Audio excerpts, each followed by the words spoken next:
mo mà tún kí n káàbọ̀ sínú ilé kéwù tòní ilé kéwù kọ sínú ìròyìn ilé aláyọ̀ mo sì o ẹ má bínú mo kí n káàbọ̀ sí ìdílé aláyọ̀ tòní pàdé ọlọ́mọlé ọlọ́mọ ìlú ọlọ́mọ orílẹ̀-èdè lórí ọ̀rọ̀ Ajílàbíbù àbí kí ló kọ rẹ̀ náà Olóṣùká ọ̀rọ̀ rẹ̀ ti jà ràn wọ́n ti mọ̀ dáadáa báyìí ó ti fọ́kúlà lórí orin tó kọ lọ́jọ́ sí tó ní ìwé òtà wọn pé káráyé wá kéwú àwọn Arise TV wọ́n ti fẹ́ bá fẹ́ lójú mo fẹ́ ká gbọ́rọ̀ lẹ́nu Rufai Dr. Abati àti Ayọ̀ mo fẹ́ ká ṣe pápápá ni ṣé bóun ló fẹ́ fọ́kúlà ó ti fọ́kúlà náà nù inú rẹ̀ ó mọ̀ dùn báyìí pé àwọn oníròyìn ń gbé òun kán wá jọ kí Arise TV náà wọ́n ti bá wa ṣe ìròyìn lórí ìkànnù wọn nílẹ̀ Haúsá tó ní kán bò ń gbórí èèyàn wá fún 2 million.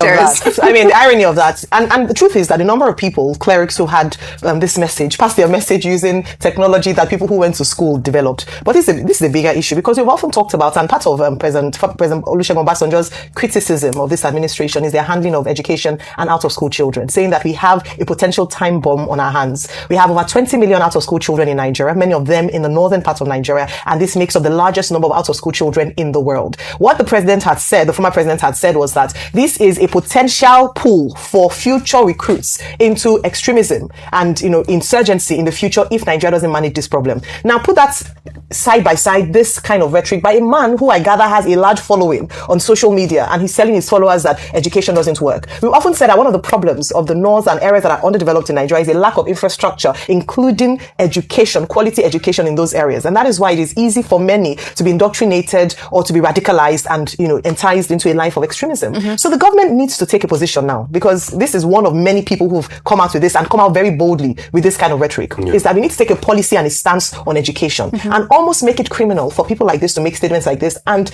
target education. People can have ideas, it's individual. People can believe that I don't want to go to school. But if Nigeria is a nation that believes in the importance of education and in the education of every child, for instance, Lagos State has a policy where they are trying to drive and push more out of school children into schools. They've received funding and are working towards. So it's anti-government to actually take a position like this when you're trying to raise money, you're trying to put in policies to ensure that children are educated, and then you come up with things like this and say, oh, don't educate your children. Absolutely. If you're going to arrest parents for not sending their children to school, as it's done in some states like Lagos State, then there should be some form of punitive measure for people like this who come out boldly to go against the efforts of government, and maybe education as well, because some of them genuinely, based on religious beliefs, align with this. So maybe we need more education and awareness, advocacy on the importance of education. I don't think people like this who have a voice, who are influencers, who have a large following should get away with making statements like this. Absolutely. It doesn't do well, and it is anti-government, because this government's policy is to get more people into education, especially out of school children. Especially with social media, well, given... The Act, 2004, Universal Basic Education, Compulsory Education Act, which makes education free and fair, says that if you don't send your child to school, you will be penalized, including not just fine, but also imprisonment. But who is enforcing that? That's one question. The second thing is that, Boko Haram. The meaning of Boko Haram is that Western education is a sin. And that's precisely what this man is saying. Right. Now that singing, the song, is in Yoruba. And that's unfortunate, suggesting that perhaps this is in the western part of Nigeria. The same western part of Nigeria that introduced universal free primary education and free education, in 1955. It was Awolowo's policy, and I think anyway, Western region, 1955. It was copied by the East in 1957 and by Northern Nigeria in 1959. This is 2026. You see how some human beings saying that Western education is not acceptable. Right. Now the gentleman, Sheikh Lagbaji, is speaking out of ignorance, complete ignorance, because the pattern in the Western part of Nigeria is that you can send your child to regular school, Western education, and some parents will say, I also want my child to be educated in the Quranic way. Right. Learning the Quran is also knowledge. It's also education. It's just that it is Islam based. So, it's a lot of ignorance being put out there. And I think that Sheikh Lagbaji, or whatever his name is probably looking to promote his own business, trying to encourage people to come to his Quranic school. Right. And that is the kind of, problem that we have in this environment. And if you check, his own children are probably going to school, private schools, either abroad or elsewhere. So it's for people to just beware. The caveat emptor is buyer beware. Absolutely. Don't listen to what pastor says, who cry and sinker, and also be careful with some of these, owners of Quranic schools, what they say. You can Kódà o ẹjẹ́ àjùwọ́ sí lágbàjì o gbàgbó bóyá òun ó ti rorí ara rẹ̀ báyìí wípé bẹ́ẹ̀ wá ti jẹ́ èèyàn mímọ́ ìwọ̀nba lè mọ́ sọ̀rọ̀ jù yẹn sì mọ́ rorí kó tó sọ̀rọ̀ ẹjẹ́ wá sáré dé Amẹ́ríkà lọ́hùn ní Washington DC níbi tí wọ́n ti kó gbogbo olùjáde gbogbo àwọn ológun àwọn ọlọ́pàá wọ́n dúró sámsám nítorí wípé wọ́n fẹ́ gbàlejò King Charles láti orílẹ̀-èdè ìlú ọba ìyẹn ní UK àwọn náà ti wá balẹ̀ gà sí orílẹ̀-èdè Amẹ́ríkà bẹ́ẹ̀ náà ni tọkọtaya tó jẹ́ ààrẹ orílẹ̀-èdè Amẹ́ríkà náà ti wá kí wọn káàbọ̀ wípé káàbọ̀ sí dáadáa lóde a ti ń retí yẹn jágbọ́ díẹ̀ nínú ọ̀rọ̀ President Trump bó tiẹ̀ jẹ́ wípé ìjà díẹ̀ wà láàrin Amẹ́ríkà àti UK ṣùgbọ́n wọn ò fọ̀tá pé wọn ò torí stammer àti ogun tó ṣẹlẹ̀ láàrin Amẹ́ríkà àti Iran kan sọ pé àwọn ò ní bá orílẹ̀-èdè UK ṣe nígbò jẹ́ wípé ọwọ́ wọn náà kúkú ti gbòmìnira Amẹ́ríkà náà sì fẹ́ ṣe ìrántí òmìnira wọn àjẹpẹ́tù gẹ́fọ̀ náà nù o. Ladies and gentlemen, the President of the United States, Donald J. Trump.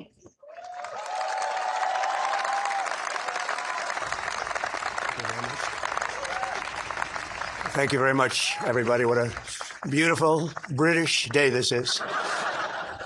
And it really is.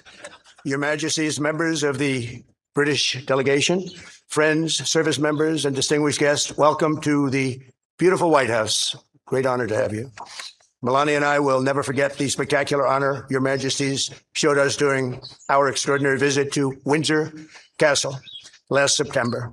Now it is our tremendous privilege to host you, and you're going to have a wonderful short stay, but stay nevertheless. Then you're going over to Congress, and you're going to make a speech that's going to make everybody very envious of that beautiful accent of yours. Very elegant. He's a very elegant man.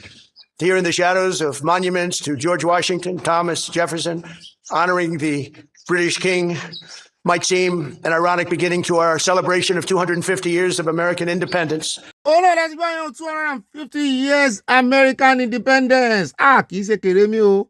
Kéré inú ayé o. Ọdún mélòó Nàìjíríà ní ìsìn? Bó ti jẹ́ wípé ìgbà tí Amẹ́ríkà gan-an tó ṣe gbòmìnira wọ́n mọ̀ ti bẹ̀rẹ̀ láti mọ build nation wọn kí làwọn àti build níjà tí ẹ ti bẹ̀rẹ̀ rárá ó dẹ̀ mọ̀ jà fọmọwọ́ mọ̀ torí wàá bá fọmọwọ́ máa lù kan pa ẹjá tẹ̀wájú nù ròyìn tòní àròjọ musolókun. ṣùgbọ́n USA náà láwa àti kòńbẹ́ o ṣàdédé la gbójú sókè nígbà tá à ń lọ airport lábárí tí wọ́n advertise nǹkan kan lórí billboard wọn ń bẹ̀ mú ní kí lélẹ̀ ọmọ anífowó ṣe àyàṣẹ́wọ̀n náà rí ni ó mọ̀ ní nǹkan kan ṣe pẹ̀lú Nàìjíríà mò ń wò yìí àti anti-genocide. Mo ní àwọn wo ló ṣe agbátẹrù rẹ̀ orúkọ wọn wà ń bẹ́ẹ̀ wọ́n láwọn gangan ní acrossnigeria.org wọ́n làwọn wà ń di ẹ̀ wípé àwọn fẹ́ kí gbogbo ayé gbọ́ kí gbogbo ọ̀run mọ̀ New York ni wọ́n ti gbé bíbọ̀dù sí i bẹ́ẹ̀ náà nígbà tá a dé wẹ́bsáìtì wọn àbá ń bẹ̀ o the same thing tó fi wẹ́kọ̀ mọ́ wa lórí billboard náà ni wọ́n lò lórí ẹ̀rọ àgbàgbé wọn ló wá mú káwọn Nàìjíríà mọ̀ sọ̀rọ̀ wípé àwọn wo sì ṣe wípé ọ̀rọ̀ lọ́bì mo ní kò lè jẹ́jọba. Àwọn méjìlá mọ̀ tí ń lọ́bì ní Amẹ́ríkà ní ìsìn láti USA yàtọ̀ síjọba Nàìjíríà Àtíkù náà bẹ àwọn kan lọ́wọ́ àwọn wo lọ́wọ́ wà ní anti-genocide ṣé wọ́n go against genocide ni ṣèjọba náà ń gbèsè lẹ́yìn. Ká tó wá lè wá ojútùú sí ọ̀rọ̀ yìí ká tó dáhùn gbogbo ìbéèrè yẹn jẹ́ àkọ́kọ́ gbọ́ lẹ́nu Dr. Abati àti Rufai náà agbẹ́kúndùsì fún Dr. Abati ó torí lẹ́nujọ́ mẹ́ta yìí wọ́n ń sọ dáadáa torí tí wọ́n bá sọ dáadáa àwa mọ́ sòkòdò rọ̀rọ̀ fún wọn ni wípé ẹ wá ẹ kọ́rọ̀ yín jẹ oorun bí ìgbẹ́ létí wa ṣùgbọ́n lọ́tẹ̀ èyí tó tiẹ̀ sọ sí lágbàjì ó dùn wọn ẹja gbélé ìtàn fẹ́ sàn bí táwọn bá fi eléyìí bàjẹ́. That billboard in New York City was paid for by a group called acrossnigeria.org, and it was stated there conspicuously. Well, perhaps the persons behind it are Nigerians, and of course it's disturbing to see that right in New York. This was not in Times Square, but at least in the place where the advertisement, the protest was visible enough. So you ask the question, where are the lobby groups that the Nigerian government paid for to whitewash the image of Nigeria and to promote Nigerian interests? They seem to have just collected their deposit and they seem to have gone to sleep. But the thing to note here is that, look, when there is a crisis anywhere in the world, because of globalization, because of the world becoming one village, the story will be told elsewhere in other parts of the world. We have passed that stage where, you moralize and you say, oh, if you are a Nigerian, you don't go and criticize your country internationally. in the age of the technical reproducibility of the age. There's nothing that is again hidden in the sun. And you have that post there saying there is a genocide in Nigeria. And it's unfortunately affirmed by the incident you have reported from Adamawa, where you said 29 persons died and the Islamic State has claimed responsibility. But there's another report that says that in fact 49 persons were killed between weekend and yesterday in Adamawa State, which you mentioned, in Benue State, where a group of monarchs, in a place called Ushongo local government area, Gombe local government area. Abẹ́ wa rí báyìí àwọn onílọ́bì sọnù wọn rí lọ́bì ṣe o. Àwọn ò tiẹ̀ tó bẹ́ẹ̀ kan lè gbé bíbọ̀dù sókè torí pé nínú owó lọ́bì tàn sọ fún owó bíbọ̀dù lè yọ ń bẹ̀. Wọ́n tiẹ̀ tó bẹ́ẹ̀ tó rán ọmọ Nàìjíríà. Wọ́n ní ẹ̀rí dáadáa. Ojoojúmọ́ lẹ̀rí ń drop. Ó sì bá ẹ̀mí àwọn èèyàn dé. Ẹ rí pé bàbá àbọ̀dá àbà ti sọ̀rọ̀ dáadáa, mo ti dá dókítà padà síwájú ọkọ̀ wọn. Wọ́n tẹ́ mi lọ́rùn, wọ́n bá tẹ́ ń lọ́rùn ó sọ, bọ́n bá ti ṣe dáadáa, á sọ fún wọn.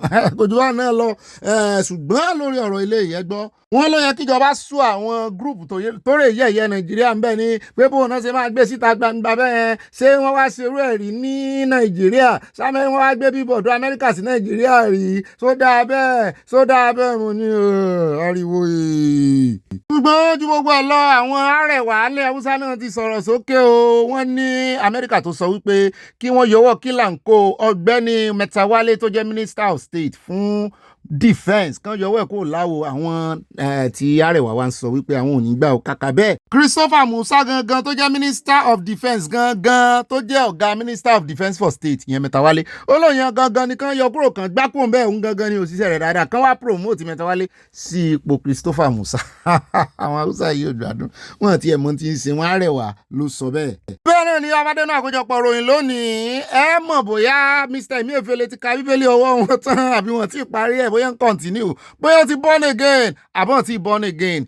Bẹ́ẹ̀ náà ni àṣírí tuntun tún jẹyọ èèyàn kan witness kẹtàlá ló wá lónìí sí ilé ẹjọ́ tó wá witness against ẹ̀ ó kó ẹ̀rí dání wípé odidi $6.23 million náà kó jáde nínú àpò òṣùnà CBN lọ́dún náà lọ́hùn wípé kì í sì ṣe Buhari ló sign ẹ̀ wípé òun lè fìdí ẹ̀ múlẹ̀ wọ́n rè fọ́ọ̀jì signature Buhari lólúwọlé ni mo ní bá kúlẹ̀kúlẹ̀ rẹ̀ pàdé náà àkójọpọ̀ ròyìn ẹ̀ wo ìròyìn tó ní bá ń bẹ̀ ní okun sọ́sọ́.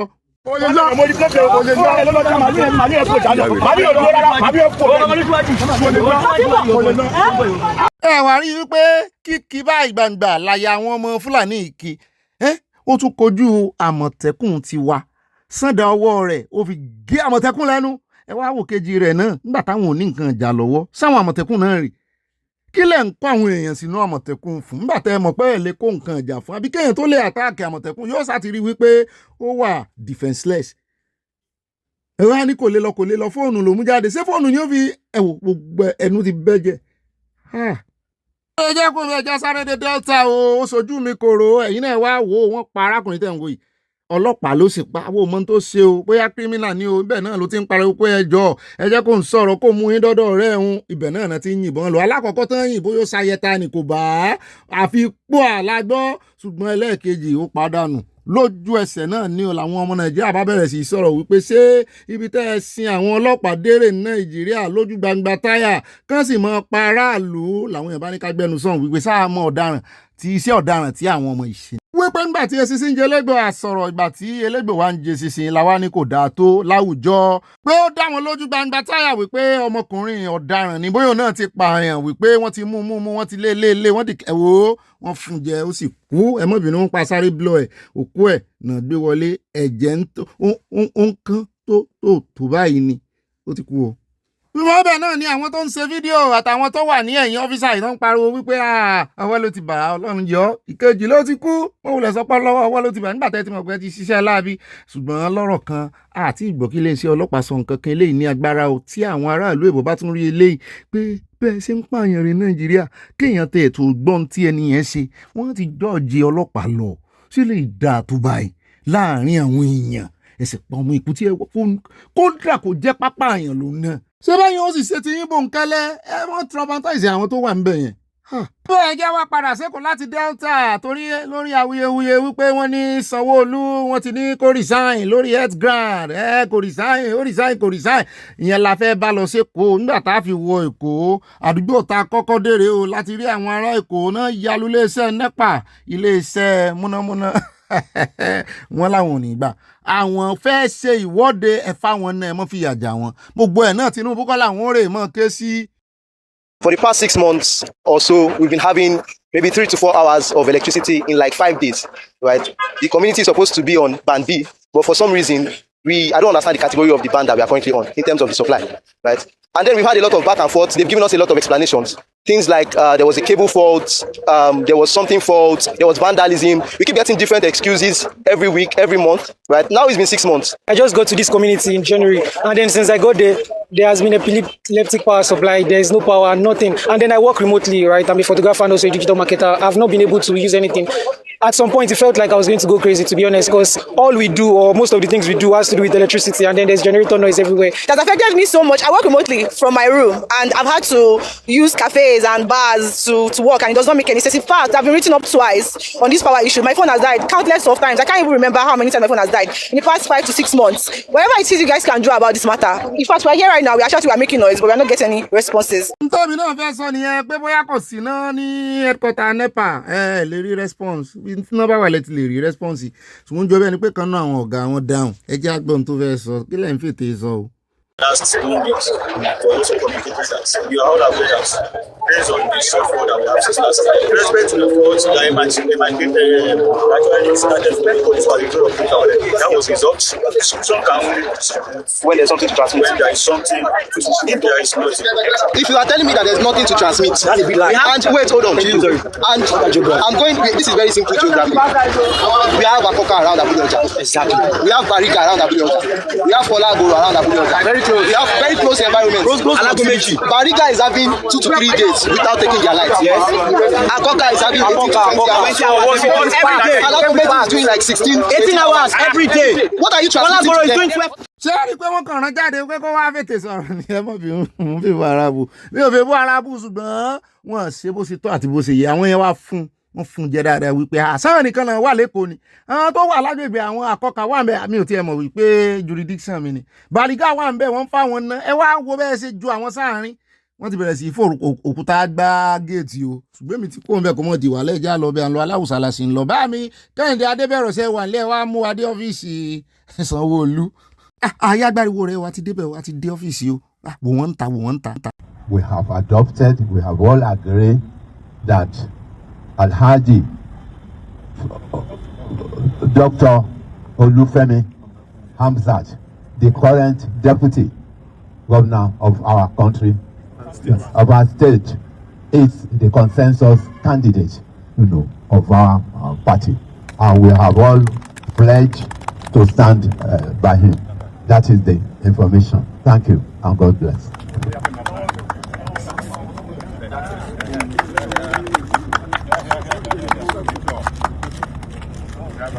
Gentlemen of the press, thank you. Additional information is that all of my leaders and my fathers here, they've all taxed themselves that they are going to fund the nomination form, whatever the amount is, for Mr. Deputy, who is our consensus candidate. náà láti bẹ́ẹ̀ wọ́n ní ẹgbẹ́ APC lẹ́kọ̀ọ́ ní ó ra fọ́ọ̀mù fún Hamzat o bí a ṣe gbọ́ wọn ní House of Rep member náà ṣe sẹ́nétọ̀ ni wọ́n pè yàn Honourable Faleke wọ́n náà ni wọ́n píìkì fọ́ọ̀mù fún olódòdó àmútán ti rí owó 100 million 50 million kan náà pé ti governorship yẹn wọ́n ti láwọn ẹgbẹ́ náà rà àwọn ẹgbẹ́ ti wá fọwọ́ sí báyìí kò sí wàhálà mọ́ o. àyàmọ̀ rọra wẹ̀ bẹ́ẹ̀ mọ̀jẹ̀ kí wọ́n tó yẹn nù ọ́ àwọn àgùnbánirọ̀ rí kí ló ṣẹlẹ̀ táwọn ọlọ́pàá ní ọkọ̀ ìwé ṣẹ́ẹ̀kì tó sàrọ̀ra kọ́mọ́ fún wọn tó lọ ìyá àwòrán dé àyà páàkì sẹ́gbẹ̀ẹ́ kan ní tètè dáa dúró jẹ́ ká wòrán dé nítorí ìkànnì wọn ní àwọn nọ́fẹ̀sì àwọn lábùjá gbé wọn sẹ́yìn pa fámìlì wọn sì ń kàwé léra wọn lórí torí wọ́n fẹ́ yí ọ̀rọ̀ ṣùgbọ́n ẹjẹ́ àdúró káwò díẹ̀ nígbà ilé káwò bóyá torí ìwé mọ́tò wọ́n sì gbé No excess of buying a vehicle again. You've been working for good 40 years. You know what? I'm not saying ẹgbẹ́ rẹ̀ wá ṣe kiri. Ẹ̀fọ́ ṣe wá rà sí kiri. Ó fi wá gba fóònù. Fóònù tí bàbá yẹn rà fún mi àbí. welcome collect my phone. Phone where you buy for me now. Phone where you buy for me, you welcome collect am. Dey go long.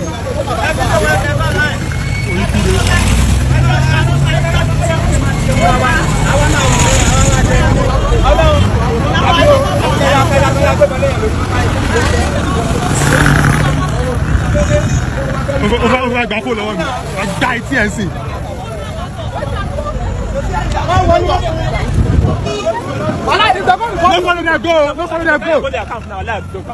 Èmi ò mọ tí wọ́n ń ṣe àwọn agbófinró ìtàn ìfi eléyìí tó bá ti ṣẹlẹ̀ lálákọ̀ọ́kọ́ kán fi kọ́gbọ́n gbogbo wa la gbọ́ròyìn àbí àwọn agbófinró ìwọ̀n ìgbọ́ròyìn ni bẹ́ẹ̀ bá dénú àkójọpọ̀ bá a bá dénú àkójọpọ̀ jàre tó rájọ́ ń lọ bẹ̀ ni a gbọ́ lẹ́kùnrẹ́rẹ́ ọmọ tán padànù ọmọ àgùnbánirọ̀ ní làbújá wọ́n ní èèyàn kan ló pè àwọn pé olè ń jà ládùúgbò yẹn sì wọlé ńlé bá rí bọ́n ṣe ń sa ìbọn ọta àbọn nínú yàrá wọ́n pa ọmọ yẹn dànù.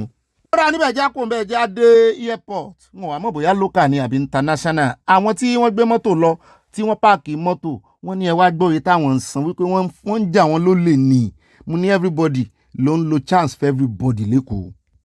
They are just taking money from people. Around from 8 o'clock to 10, they are charging me 11,500. Look at, this is the first floor. Car park, MM2. Look at their first point.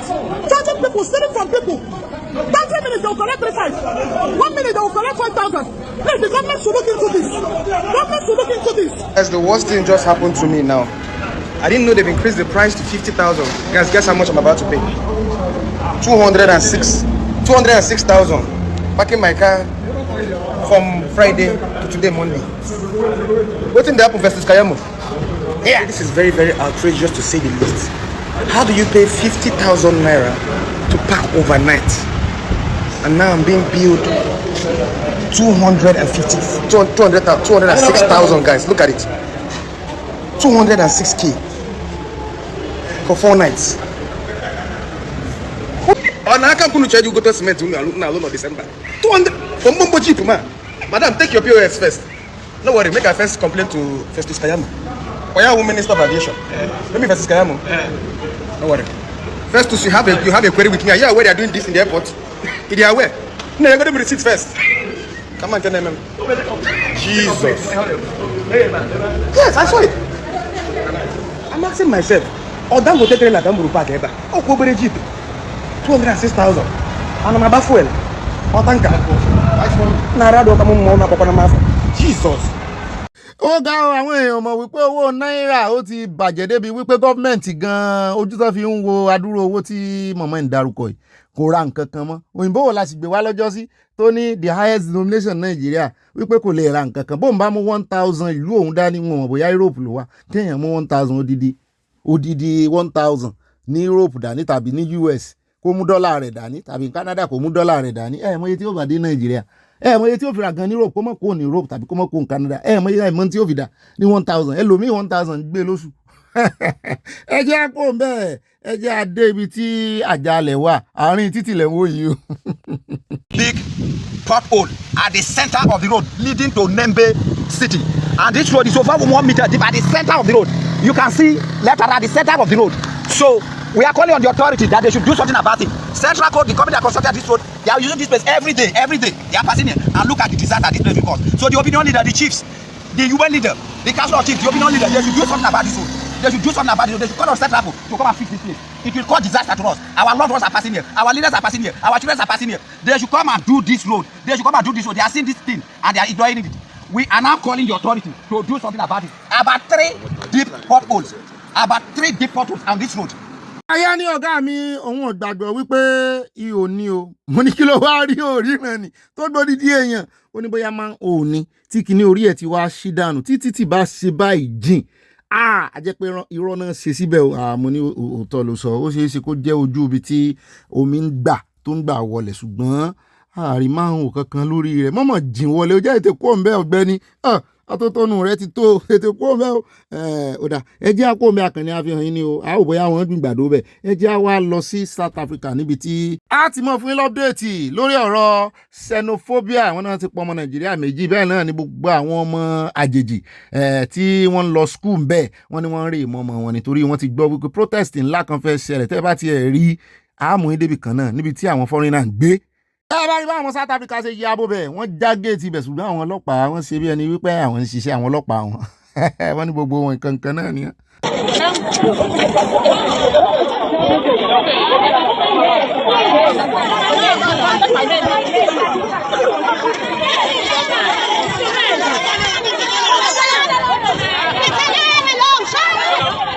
wọ́n jẹ́ kó skul pápápẹ́ jẹ́ mú yín dé apartment tán sọ wípé àwọn foreigner Ghana àti Nàìjíríà náà ló pọ̀ jù ń bí wọ́n ní àwọn ọmọ South Africa bá yí abo bẹ̀ pé aláwọn ò ní gbàṣẹ́ àwọn ìgbọ́ báwọn bá ti bẹ̀rẹ̀ nǹkan bẹ̀rẹ̀ nu fi tọjọ́ sí kọ́gbọ́n ni wọ́n mọ̀ ti pọ̀ ọmọ Nàìjíríà méjì kí ni ìjọba sọ ẹ̀gbọ́n tíjọba yín tún sọ lórí ọ̀rọ̀ yìí o ṣùgbọ́n a dúpẹ́ àwọn ọlọ́pàá àwọn kọ̀ọ̀kan wọ́n gbà kàn ráyè wọlé o wọ́n sì ti kìlọ̀ fún ọmọ Nàìjíríà àtàwọn ọmọ Ghana tó wà ń bẹ̀ náà àwọn kan ní kan padà lé láàkó mo ní sọ wá dùn padà lé bá náà ni ẹ já fọ̀rọ̀ wúra wa ká gbogbo bí táwọn náà wà kéèyàn kan wá ní ó yá pápápá padà dé láàrin ìṣẹ́jú bíi mélòó kan àwọn padà wá o kọ́kọ́ padà lé náà àyà ní bẹ́yàn bá ti níwèé gbèlú yẹn lè kọ́kọ́ padà lé pé wọ́n sáà ní léèyàn ní entry àwọn aráàlú ní léèyàn kì í ṣe entry ló dáa mo gbọ́ tiẹ̀ o ó dùn bẹ́ẹ̀ náà ó dùn sójà kó ń bẹ́ẹ̀ já wá sáré dé ọ̀dọ̀ arákùnrin tó rè mú ìyàwó rẹ̀ hàn mọ̀mọ́ rẹ̀. ṣùgbọ́n nígbà tí wọ́n fi pàdé ara wọn àti ẹ̀wà àmìlẹ́ tó jẹ́ mọ̀mọ́ rẹ̀ àmìlẹ́ tó jẹ́ ìyàwó nítorí wípé lójú tèmi ìyàwó gan mọ̀ ju mọ̀mọ́ lọ ṣùgbọ́n wọ́n dírẹ́sì ìyàwó dáadáa àgbàlagbà lẹ́nu tó fẹ́ mo ní kó sì ti fi iṣẹ́ yẹn aráàlú òyìnbó ń síbẹ̀ dáadáa ẹ rí i pé mọ̀mọ́ yẹn gan yọ ọmọ dáadáa ṣùgbọ́n ó ń jọ pé ìyàwó gan mọ̀ wò wípé sóhun ò ní ju mọ̀mọ́ ọkọ òun lọ báyìí ó dáa ó ní tó bá dé mọ̀mọ́ understand wípé ó ní bọ́mọ ṣe fi lélẹ̀ sí bọ́mọ bá sì ti ń rówó fi ránṣẹ́ sílé ìfẹ́ ni kò síbi tí ìfẹ́ ò sí. ṣé ilẹ̀kùn yìí ṣe àbí ẹ tọ́ lọ sí ẹgbẹ́ kámẹ́rà sí. ẹ jọ ìlú ẹ̀sà òkè ẹ̀mí sọnù nílùú ẹ̀sà òkè a ò ní ọtíjú ní ìlú ẹ̀sà òkè ẹ̀mí sọnù ẹ̀sẹ̀ bá máa ṣe ẹ̀sìn right authority gbogbo àwọn tó bá yẹ kó rí ẹjẹ́ kọ́ rí. ẹ máa bọ̀ ẹgbẹ́ kámẹ́rà sí labour room rẹ o labour room rẹ níbi tó yẹ kó ti máa gbẹ̀bí ẹ bá gbé kámẹ́rà sí labour ok eléyìí ok àyẹ̀wò àkọ́kọ́ ẹ máa ara labour room rẹ o labour room rẹ wo window. ó náà láti rí yẹn o ẹ mọ̀ ríro àwọn fọ́nrán ìtàìmù ìdáadáa ṣùgbọ́n nígbà tẹ́mi wo fọ́nrán ìdáadáa mo rí wípé àwọn koríko ti wù láwọn ibì kan ní ẹnu ọ̀nà inú ilé gan ibi tó ń pè ní labour room bẹ́ẹ̀ náà ni gbogbo àjà orí ẹ̀ ló ti fọ́ wálẹ̀ kò sì ṣe ṣẹlẹ̀ yìí ṣe ń tó ṣe ṣẹlẹ̀ ni wọ́n fẹ́ fi ṣe kàmpẹ́ẹ̀nì lọ́dọ̀ tèmi ìyẹn ará Ìjẹ̀ṣà ìyẹn ará Ẹ̀sà Òkè bó ló ti wá jẹ́ sóṣẹ́ ẹ̀ṣẹ̀lẹ̀ ni lẹ́sẹ̀ wá ń fi ké gbàjarì àbí ẹ̀kan wò wípé táìmì iná máa gbọ́ ẹkún yẹn ti ń pariwo tipẹ́ wọn gbọ́ torí èmi ò rí nǹkan kan tó jọ ọmọ hospital nínú bí eléyìí kì í sì ṣe fresh damage ó ti wà ń bẹ̀ tipẹ́ ṣé ìṣepọ́n ti kọ́ mi fún yín gbòòrò sáré àmọ́ rí oríṣiríṣi o èmi ò fẹ̀sùn kàn yín o ṣùgbọ́n wọ́n ti ẹ̀ pé àwọn ọmọ ará Ẹ̀sà Òkè wọ́n pè wọ́n bóyá ní mi ń bẹ̀ tán àbá ní mi ń bẹ̀ tó jẹ́ wípé kì í ṣe abandoned kínní tó jẹ́ wípé ibi tán ń lò sí rè ibo lẹ́wà ń bímọ bọ́ làwọn aboyún ń bímọ sí ibo náà ti ń ṣe primary health care ńgbà tá a lọ school l'Ẹ̀sà Òkè ńgbà yẹn kò rí báyìí o ẹ rí báyìí rárá ìjọ ìjàre yẹn Ẹ̀sà Òkè tó wà níbẹ̀ àti mọ̀mọ́ mi lùjẹ̀sà gan mọ́mí oyè níyà àti gbogbo àwọn ọmọ oskotẹ́ẹ̀kì ará oskotẹ́ẹ̀kì tó wà lórí ìkànnì ìyẹn bàbá mi kẹ́ bá lẹ́nìyàn l'Ẹ̀sà Òkè ìbá mi pè hàn a fẹ́ mọ̀ títọ́ lórí ọ̀rọ̀ yìí a fẹ́ wálẹ̀ jìn. ó dá o bá wá dénú àkójọpọ̀ ìròyìn lónìí á yà lọ́dọ̀ ọmọ elétí mọ́mọ́rí mọ́mọ́ ìgbogbo ayé ní ń bú o oúnjẹ bẹ́ẹ̀ nípa àwọn olóṣèlú kan ní ń tì í. ta ló wá fẹ́ ti kọlù wọ́n fẹ́ ti kọlù Hamzat Oríyọmí ó ti ń fi Hamzat Oríyọmí patipẹ́ lórí ẹ̀rọ agbàgbé ó sì wà lérò pé torí pé òun ò dárúkọ wọn àbó òun yí orúkọ rẹ̀ sí nǹkan mi ẹ mọ̀ pé ó mọ orúkọ èèyàn yìí sí nǹkan mi ó rò pé òun lè jẹ lọ ṣùgbọ́n Hamzat Oríyọmí ti sọ wípé òun ó fojú rẹ̀ hàn màbo lọ́wọ́ òfin àti wípé kì í sóhun gangan lòun fẹ́ mú o àwọn tó ń tì lẹ́yìn òun fẹ́ mọ̀ wọ́n ó dá tàbádùn àkójọpọ̀ ròyìn àáfẹ́ lójú. ẹ wo gbogbo èèyàn olórí burúkú ìyá kan ológun nígbà mọ́ràn wà lẹ́jà à ń lọ sí ilé ẹja a fẹ́ lọ rẹ ẹja ilé ẹja wọ́n kó 8,000 fún wa a rẹ̀ ẹja apá ńlá 2 slate lájọ́ wọ́n kó 8,000 fún wa a gba 500 nígbà wá dé káńsù níyà kan bá sáré fóònù ó de kéèpù ẹlẹ́ràá ni àmọ́ kò bójú tán ló bá ní sáàmù ọ̀hún rí a ní àmọ́ yìí rí o ó bá sáré gbá wa lọ́wọ́ mú ó bá ní ẹ mọ̀ bọ̀ ó bá ń fà wá lọ tó bá ti gbá wa lọ́wọ́ mú báyìí ní mọ̀ kankan mọ́ tó bá ti sọ wá lọ́wọ́ lẹ̀ màá fẹ́ pariwo olè ní ó sáré gbá mi lọ́wọ́ mú ìwà nímọ̀ kankan mọ́ abádẹ́bì kan ó bá sọ pé ṣé mọ̀mọ́ kan sọ ní fóònù lọ́wọ́ mo ní fóònù lọ́wọ́ kí ló dé nígbà mo sọ bẹ́ẹ̀ tán ó bá mú wa lọ ó mú wa lọ ọ̀nà Akínyẹlé àfònà sí àkọ́kọ́ fóònù sí Aláṣẹ níbi tí wọ́n ti ń pe mọ́tò Akínyẹlé ó bá mú wa lọ bẹ̀ ó bá ní kí ó kọ́kọ́ rẹ̀ mí pé kí n lọ gbaṣọ wá níbi ìsàlẹ̀ bẹ́ẹ̀ hàn kò pe bàbá kankan ó wá ní bàbá wa lì mọ̀ ń bọ̀ ó bá ní lọ gbaṣọ wá ní ó wá ní sáré mo bá sáré ó wá ní ó sì sáré jáwó gbà lọ́wọ́ mi ó ní kówó èyí wà náà kó mọ́ rí ó sì sáré já àgbà lọ́wọ́ mi nígbà yẹn èmi wá ní kó mọ̀ sẹ̀ lọ jí àbúrò mi gbé Sáínàbù mo bá padà lọ náà ìdè bẹ́ẹ̀ tán mo bá ń sáré bọ̀ nígbà tí ń fi mọ́ padà lọ bẹ̀ padà mo bá Sáínàbù náà tóun náà ti sáré bọ̀ mo ní kí ló dé só yẹ kó o kú ò mo wá ní já tètè mọ́ lọ ká lọ gbowó níbo mọ́ wà ibi náà mọ̀ dúró sí ó ní bíbí mọ́ dúró sí àbámọ̀ ibi tán wà mọ́ àrí wọn á wá wọn kiri la bá ń sunkún ìyá òun yóò sórí ibú ayé mi kò ní jèrè àwọn ọmọ rẹ̀ mọ́ ọ̀bọ̀dá kan yóò ṣòfò ní yóò ráre ní òun yóò ṣẹ̀ṣẹ̀ ayé ní òun yóò fẹ̀ṣẹ̀ ara rẹ̀ ní wàá tí ó kó wọn wá fúnra rẹ̀ láìsí pé kò ní náwó tán yóò sórí ibú rẹ̀ kò ní délé pé mọ́tò ni ó gbà lójọ́ náà títí ń lọ ni mọ́tò gbà aró mọ́ níbi tó bá wà aró ní débi tó wà bẹ̀bẹ̀ tó wà kówó wá fúnra rẹ̀ ẹ wò ẹ sọ fáwọn ọmọ yín ẹ sọ fún wọn dáadáa àríkọ́gbọ́n ó ti kọ́ wa lọ́gbọ́n lónìí tá a bá fi lè rí tá a bá rí ó kọ́ wa lọ́gbọ́n dáadáa. èmi ọmọ tí mo lè sá o àwọn ọmọ yìí ló fi ẹnu ara wọn sọ ntójú wọn rí o bó tiẹ̀ jẹ́ pé sítórì wọn rí bákan ṣùgbọ́n sítórì ọmọ kékeré ntójú wọn rí náà nù àwọn ọmọ tẹ́ ẹ mọ́ rán níṣẹ́ tẹ́ ẹ mọ́ gbé kinní lé lórí pàǹtẹ̀tẹ̀ ọjà àwọn ọmọ yìí ò tí ì tó nǹkan kan.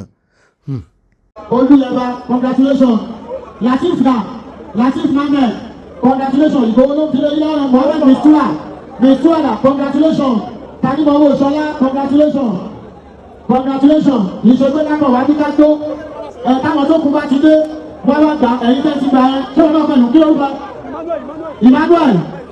Tolú Emmanuel ẹ fún tiẹ̀ olówó ni Tolú fún mi náà ìwé ni gbogbo eléyìí náà Tolú káyọ̀ ó máa ń ṣe ayé fún mi.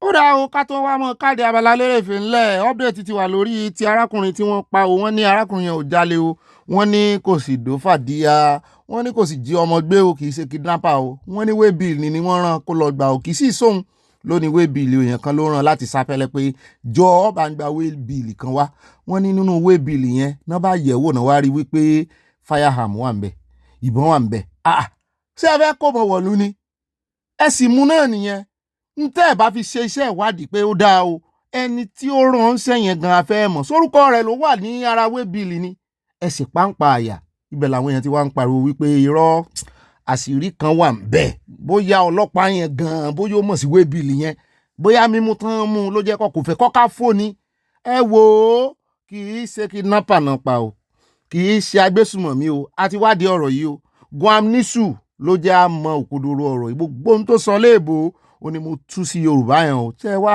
rí àwọn ọlọ́pàá Nàìjíríà àwọn tán ká sọ àti ìbọn kò tí ẹ̀ wọ́sọ̀ ìbọn náà kó lè lọ́wọ́ kẹ́ ẹ̀ mọ̀ wípé tí wọ́n gan ju criminal lọ sí àwọn tí ẹ fi sí ìlú rẹ̀ kan máa sọ ìlú fọ́nrán yẹn sì ti jà káàkiri ọlọ́pàá Nàìjíríà Ọlọ́run ló mọyì ẹ̀mí tí yẹn ti waste dànù láyé ẹ̀ Ọlọ́run ló bóyá repentant Boko Haram ni it must be something kó tó di pé wọ́n adding criminal ní ọlọ́pàá yẹn máa jẹ́ kò gbọ́dọ̀ já kọ̀ọ̀kọ́ ẹ̀ kò gbọ́dọ̀ jẹ́ lẹ́ẹ̀kejì kò sì wá mọ́ kínní náà yìn torí ó yìn lò lálàkọ̀kọ́ at close range kò bá ó mọ ẹgbẹ́ pápá ń bá rí nǹkan ló ṣẹlẹ̀ wọ́n ní bọ́n ṣe gbé wọnú mọ́tò lẹ́ẹ̀kan yẹn ìkan sọ wípé kò tí ì kú apá ló ti bà wọ́n ní bọ́ọ̀ yẹn sì mí bó ti jẹ́ pé kó bà lápá gan yóò wọnú àyà ẹ̀ wọ́n nígbà tó wá dé ọ̀dọ̀ ìkan tó jẹ́ lára àwọn senior officer wọn ní bọ́ọ̀ yẹn sì wà ní mọ́tò ń bẹ́ o bí tó ti ń rojọ́ fún máa yẹn wọ́n ní bínú tún ṣe bí bọ̀bọ́ yẹn nìyẹn ló bá lọ ọnú mọ́tò ó wá fún ní mẹ́ta lórí ó wá pa á. Nǹkan ń ṣẹlẹ̀ Nàìjíríà nǹkan ń ṣẹlẹ̀ tí nǹkan bá di tó bá dọ̀rọ̀ bó lọ yàgò tó bá di ọ̀rọ̀ Mali tí ń ṣẹlẹ̀ Mali táwọn ará bí ìbá ya wọ̀lú ṣe rí àwọn ọlọ́pàá ọ̀pọ̀lọpọ̀ wọn máa gbàbọ̀dẹ̀ most of them adding criminal ní bọ̀bọ̀ tèmi rí yẹn kí n mọ̀ sọ pé most of them adding criminal ní bọ̀bọ̀ tí mò ń wò yẹn kí o kò lè jálá kọ̀kọ́ ẹ̀ ó ṣe mí láàánú gan ó dẹ̀ ti jà rìnrìn gbogbo ayé ló ti rí this is too much this is too much. Àwọn kan láwọn ń lọ ṣọ́ọ̀ṣì ń rè pray àwọn kan ń lọ mọ́ṣáláṣí wọn ń rè pray ṣé irú ilẹ̀ tó ti ń tàjẹ́ àwọn aláìṣẹ̀ sílẹ̀ yìí àdúrà mélòó ló fẹ́ gbà ń bẹ̀? Yeah, it's natural kò nídìí kínní ẹlòmíì ó gbàwẹ̀ yóò gbàdúrà ọ̀run òrùlé Nàìjíríà ti dí wọ́n ti sìn pa nítorí àwọn nǹkan báyìí ni nítorí ariwo ẹ̀jẹ̀ aláìṣẹ̀ pọ̀ Ọlọ́run sì máa ń gbọ́gbé wọn nígbà táriwo bá wá pọ̀ bóun ló ṣe fẹ́ gbọ́ igbe ẹ̀yin ẹ̀sìn wà láyé ẹ̀ ń gbàdúrà sí àwọn yóò kọ́kọ́ gbàdúrà ẹ̀jẹ̀ ariwo ẹ̀jẹ̀ á máa pọ̀ ju ariwo normal person lọ ariwo ẹ̀jẹ̀ ó dùn mí o this is wickedness kò tó wickedness àwọn agbésùnmọ̀mí àbí ká ní at par the same thing.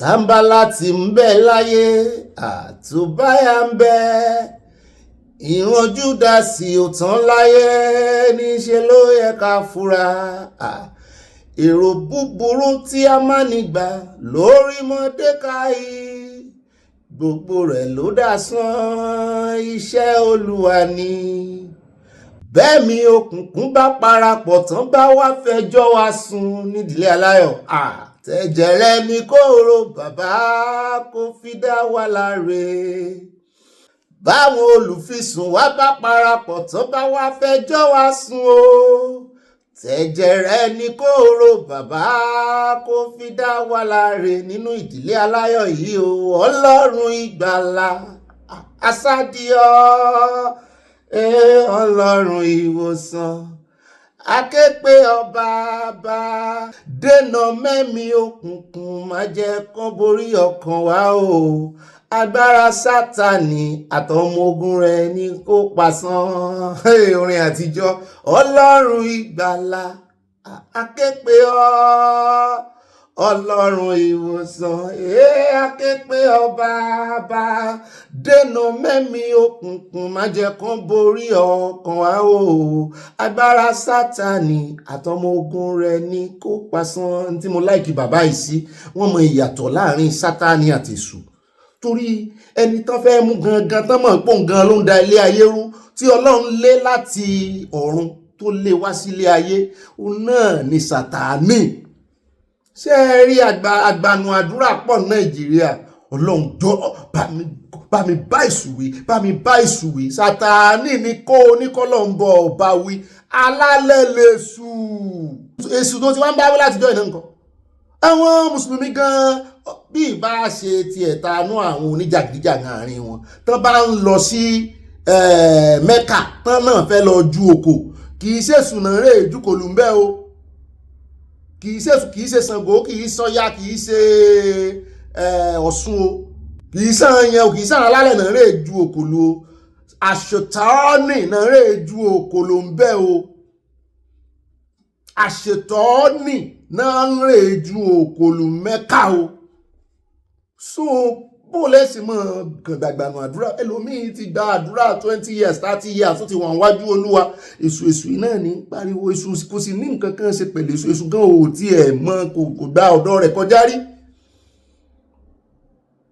kò gbọdọ̀ rẹ̀ kọjá rí Sátánì ẹ rí àwọn tó mọ̀ túmọ̀ ẹ̀nú ẹ̀mí àwọn bàbá tó jẹ́ pé gospel kìíní gangan Sátánì ni wọ́n máa ń dàkọ nínú àdúrà wọn lọ́lọ́run lé sílé ayé kì í ṣèṣù tilẹ̀ Yorùbá lọ́lọ́run lé sílé ayé ẹ tún wá wò bẹ́ẹ̀ bá dé ọ̀dọ̀ wa ní ìsìn olórúkọ tó ń pe Sátánì bí Èṣù òsì nínú language wọn kò tiẹ̀ ní orúkọ kò ní Èṣù ní Nàìjíríà kò dé bí kò nítumọ̀ bí ṣùgbọ́n Sátánì worldwide wọ́n nítumọ̀ fún worldwide. Ó dá inú kan la wá sọ orin àtijọ́ ní ọ̀rọ̀ tó bá adébẹ̀ asáré ṣe wáàsí díẹ̀ ni ibà mo sáàdì ọ̀nà rí gbogbo alásáàdì Ọlọ́run ló tó gbà ní Ọlọ́run gangan ló tó gbà yàn Ọlọ́run là ń gbàdúrà sí ọba tó tó gbà yàn ní Ọlọ́run asífìlà lórúkọ ńlá olórúkọ àpèrire Jésù o Jésù o Jésù Jésù o Jésù olórúkọ àpèrire Jésù olórúkọ àpèrire Jésù màá tún wọnú ẹ̀mí mi ò pàtó Jésù Jésù Jésù Jésù bàbá mi tó sọ mi dire bàbá mi tó pabidà tó sọ ibi dire Jésù Jésù Jésù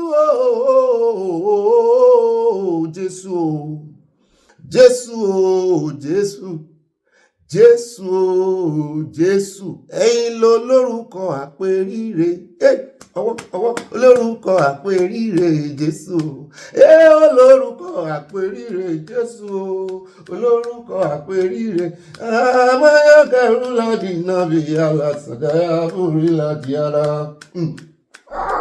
Ẹ jẹ́ ra tàtà díẹ̀ wọn fẹ́ gbé wọn náà mọ́ mi sẹ́lọ̀ àti mọ́ mi mọ́rọ́ wọ́n ti pọ̀ ẹ bá mú àmúre ẹ tún àmúre lára wọn ó yá ẹ padà wálé ó dá o ibà ròyìn náà rè ibà Jésù ibà mo gbé wọnú ẹ̀mí tààràtààrà abẹ́ sírí ẹ̀mí díẹ̀ ni ọjọ́ tí tá a bá máa ṣe sáfìsì nìkan lórí ìkànnì tá a máa ṣe rí ẹ̀mí tá a fà á yà gan-an ni o ó dá mo kí n káàbọ̀ mo kí n tẹ̀sán mo kí n tológun ibà ròyìn náà rí o ibà gbé wọn débẹ̀ ibà Sanawole mi náà ní ibà kanjú abẹ́ǹkó ibà lọ tààràtààrà tọ́rọ̀ bá ti dọ̀rọ̀ òtítọ́ àtòdodo sàn láàrin ajé ní mú ní pẹ́kọ̀rọ̀ àmọ́ mi ò tí ì tura náà ibà tù ọ́ lára náà rí o èmi náà ní ibà rìn jẹ́nìjẹ́nì tí kú mi àti kìmọ̀ kan sáré fi nǹkan kékeré rìn jẹ́nìjẹ́nì tí ń sáré wọnú ẹ̀mí sẹ́ni wàá jẹ́ ọjọ́ Sunday gbogbo ara kìkì ẹ̀mí yóò dáa fún yín bẹ́ẹ̀ náà ni mò ń jẹ́ ibà confam ẹ̀kọ́ tó sẹ́ndì ẹ̀ mọ́bà sẹ́ndì ìròyìn fógan náà èmi náà ni mò ń jẹ́ ibà rìpọ̀tẹ́lì ibà àlẹ́jẹ́lì gbogbo tẹ́ ẹ bá gbọ́ lórí ìkànnì kí ni rìpọ̀tẹ́lì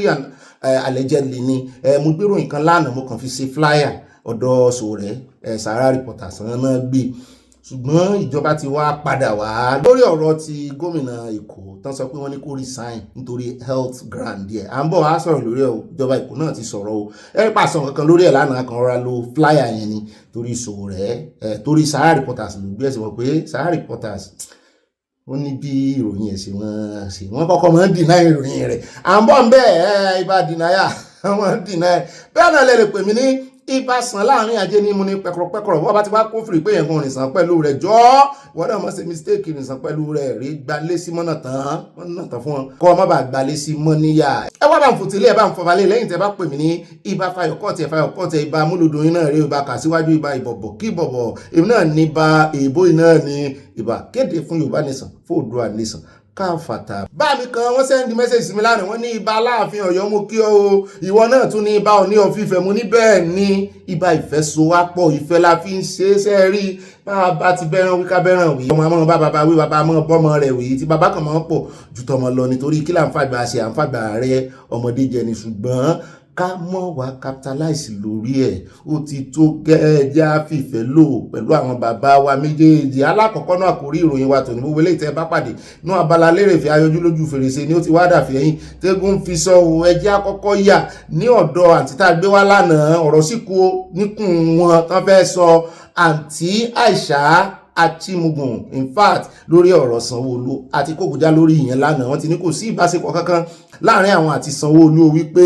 birthday ló pa àwọn pọ̀ ọ̀hún kàn déédéé rí wọn ni ṣé invite wọn ni kò sí ẹ̀ mú rí pé wọ́n ń yọ̀rọ̀ sọ wọn fẹ́ fi gbogbo ẹnu sọ̀rọ̀ torí kán mọ́ dalẹ̀ onílérú àti wípé téèyàn bá ti wà politically exposed ìmọ̀ sọ̀rọ̀ láti sọ̀rọ̀ ń pa wọn ṣùgbọ́n gbogbo ẹ̀sùn tó fi kàn wọ́n àwọn owó kan tán náà bá ń lé wọn ní ẹ wá wò wọn bá ju $50,000 lọ nínú ilé àwọn owó wọ́n ní so kí wá ní àwọn fi jayò pa kí làṣejù táwọn ṣe àtàwọn ẹ̀sùn míì tán fẹ́ mẹ́nu bà wọn láwọn sọ fún wa lónìí mọ̀ ní àfihàn sí part 2. ibẹ̀ náà ni a ti wá ń gbọ́ ẹjẹ́ sáré mélèé mọ́ tí ìjọba ìpínlẹ̀ Èkó tán ti ń sọ wípé ìròyìn tí Sahara Reporters gbé lánàá wọ́n ní ìròyìn fógan náà ní òtòrò ló kọ́ gbé wípé wọ́n ti ní kí Sanwoolu resign nígbà tó ń wòsẹ̀ kí lòun ṣe tán fi ní kò ń resign on a health grant mo ní bóyá ó fẹ́ jọ bọ̀dà wálé ẹdun ni nígbà táwọn náà resign ní ìsìn wọ́n ní on a health grant ní nígbà tí Ganduje yóò resign lọ́jọ́ sí as chairman APC wọ́n ní on a health grant ká mọ̀ wò bóyá on a health grant náà ni Sanwoolu ó fi resign torí èmi ò rí nǹkan kan tó ṣe Sanwoolu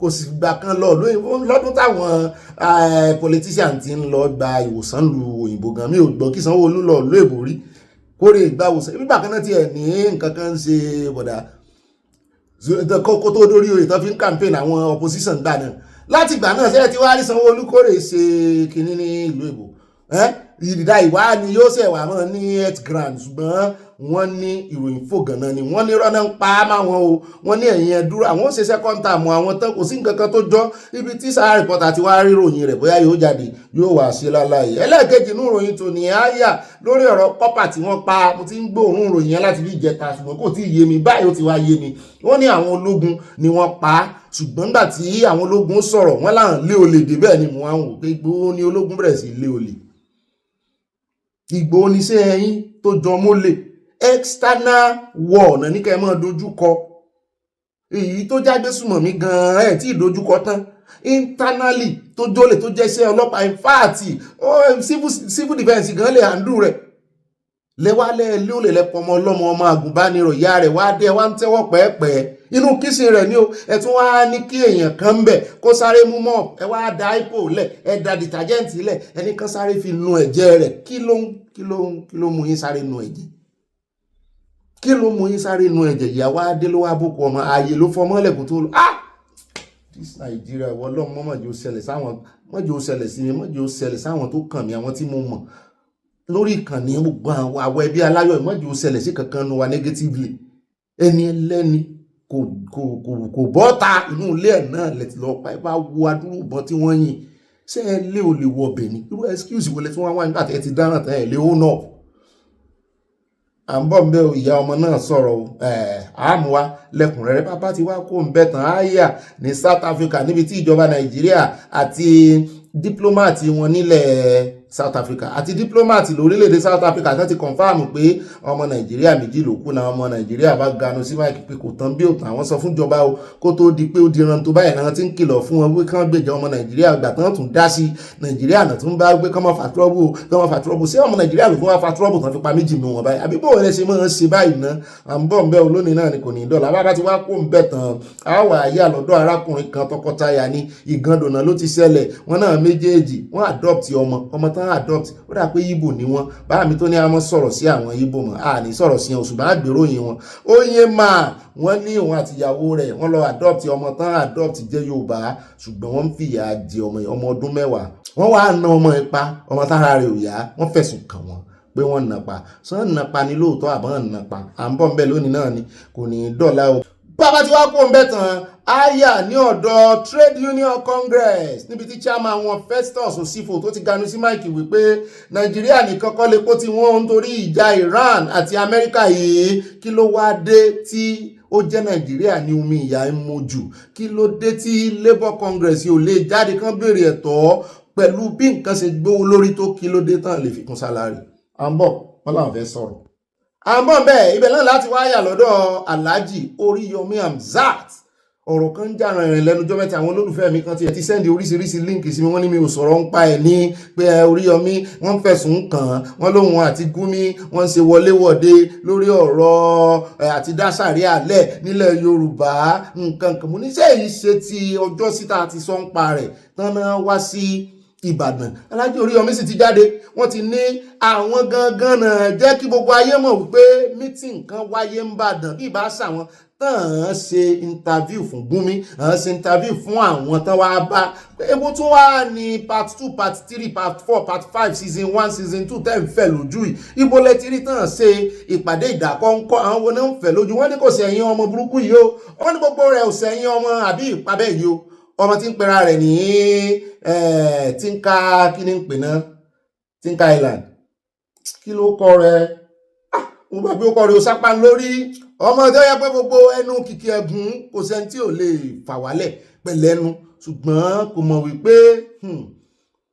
wípé abanijẹ́ okú bàjẹ́ okú sẹ́ ọjọ́ tó bá dẹ́kun àti bàyànjẹ́ lábà ọ̀jẹ́ kan lẹ̀ àti wípé sẹ́ wá rí ó wá kéré jọjọ ó bíntín ó wẹ́wẹ́ ó sùnmọ́ sí àwọn tí wọ́n máa rán án sí àwọn kan ló wà lẹ́yìn ẹ̀ mi ti rí ọ̀rọ̀ yẹn tán láwọn ìwà ń ṣìpẹ̀ fún Alhaji Oríyọmí pé ẹ fílẹ̀ ẹjọ́ mọ́ bá tiẹ̀ lọ o eléyìí adẹ́tẹ̀ ni o kò lè fún wàrà o ó lè da wàrà nù ni o pé òun náà ni oṣù gbogbo ọ̀rọ̀ tí arákùnrin wa ń sọ mo rò pé wọ́n ti lọ kọ́ wípé kó mọ̀ dárúkọ Alhaji Oríyọmí ó wá sọ wọ́n lórúkọ bí ṣe mọ́ pé bàbá Sunday Igboho náà lórúkọ kan nìyẹn Monday ìjọra àbí Monday Ìgbòrà kò wá mọ́ ìpé téèyàn bá ṣe tán tó bá fẹ́ bóun fà á pé ó tiẹ̀ change orúkọ èèyàn yẹn gan tó wá fẹ́ fi dọ́gbọ́n fẹ́ sápamọ́ sábẹ́ rẹ̀ wípé kì í sóun lòún bá wí tí àwọn èèyàn tẹ́rì sí wà àti àwọn tí ń kọ kọ́mẹ̀ntì lábẹ́ kọ́mẹ̀ntì tiẹ̀ àtàwọn tí ń kọ ní abẹ́ kọ́mẹ̀ntì ẹ̀ tó ń bá wí tí wọ́n jọ ń rìfáà sí wípé ìwọ náà ń bá wí ìwọ nítorí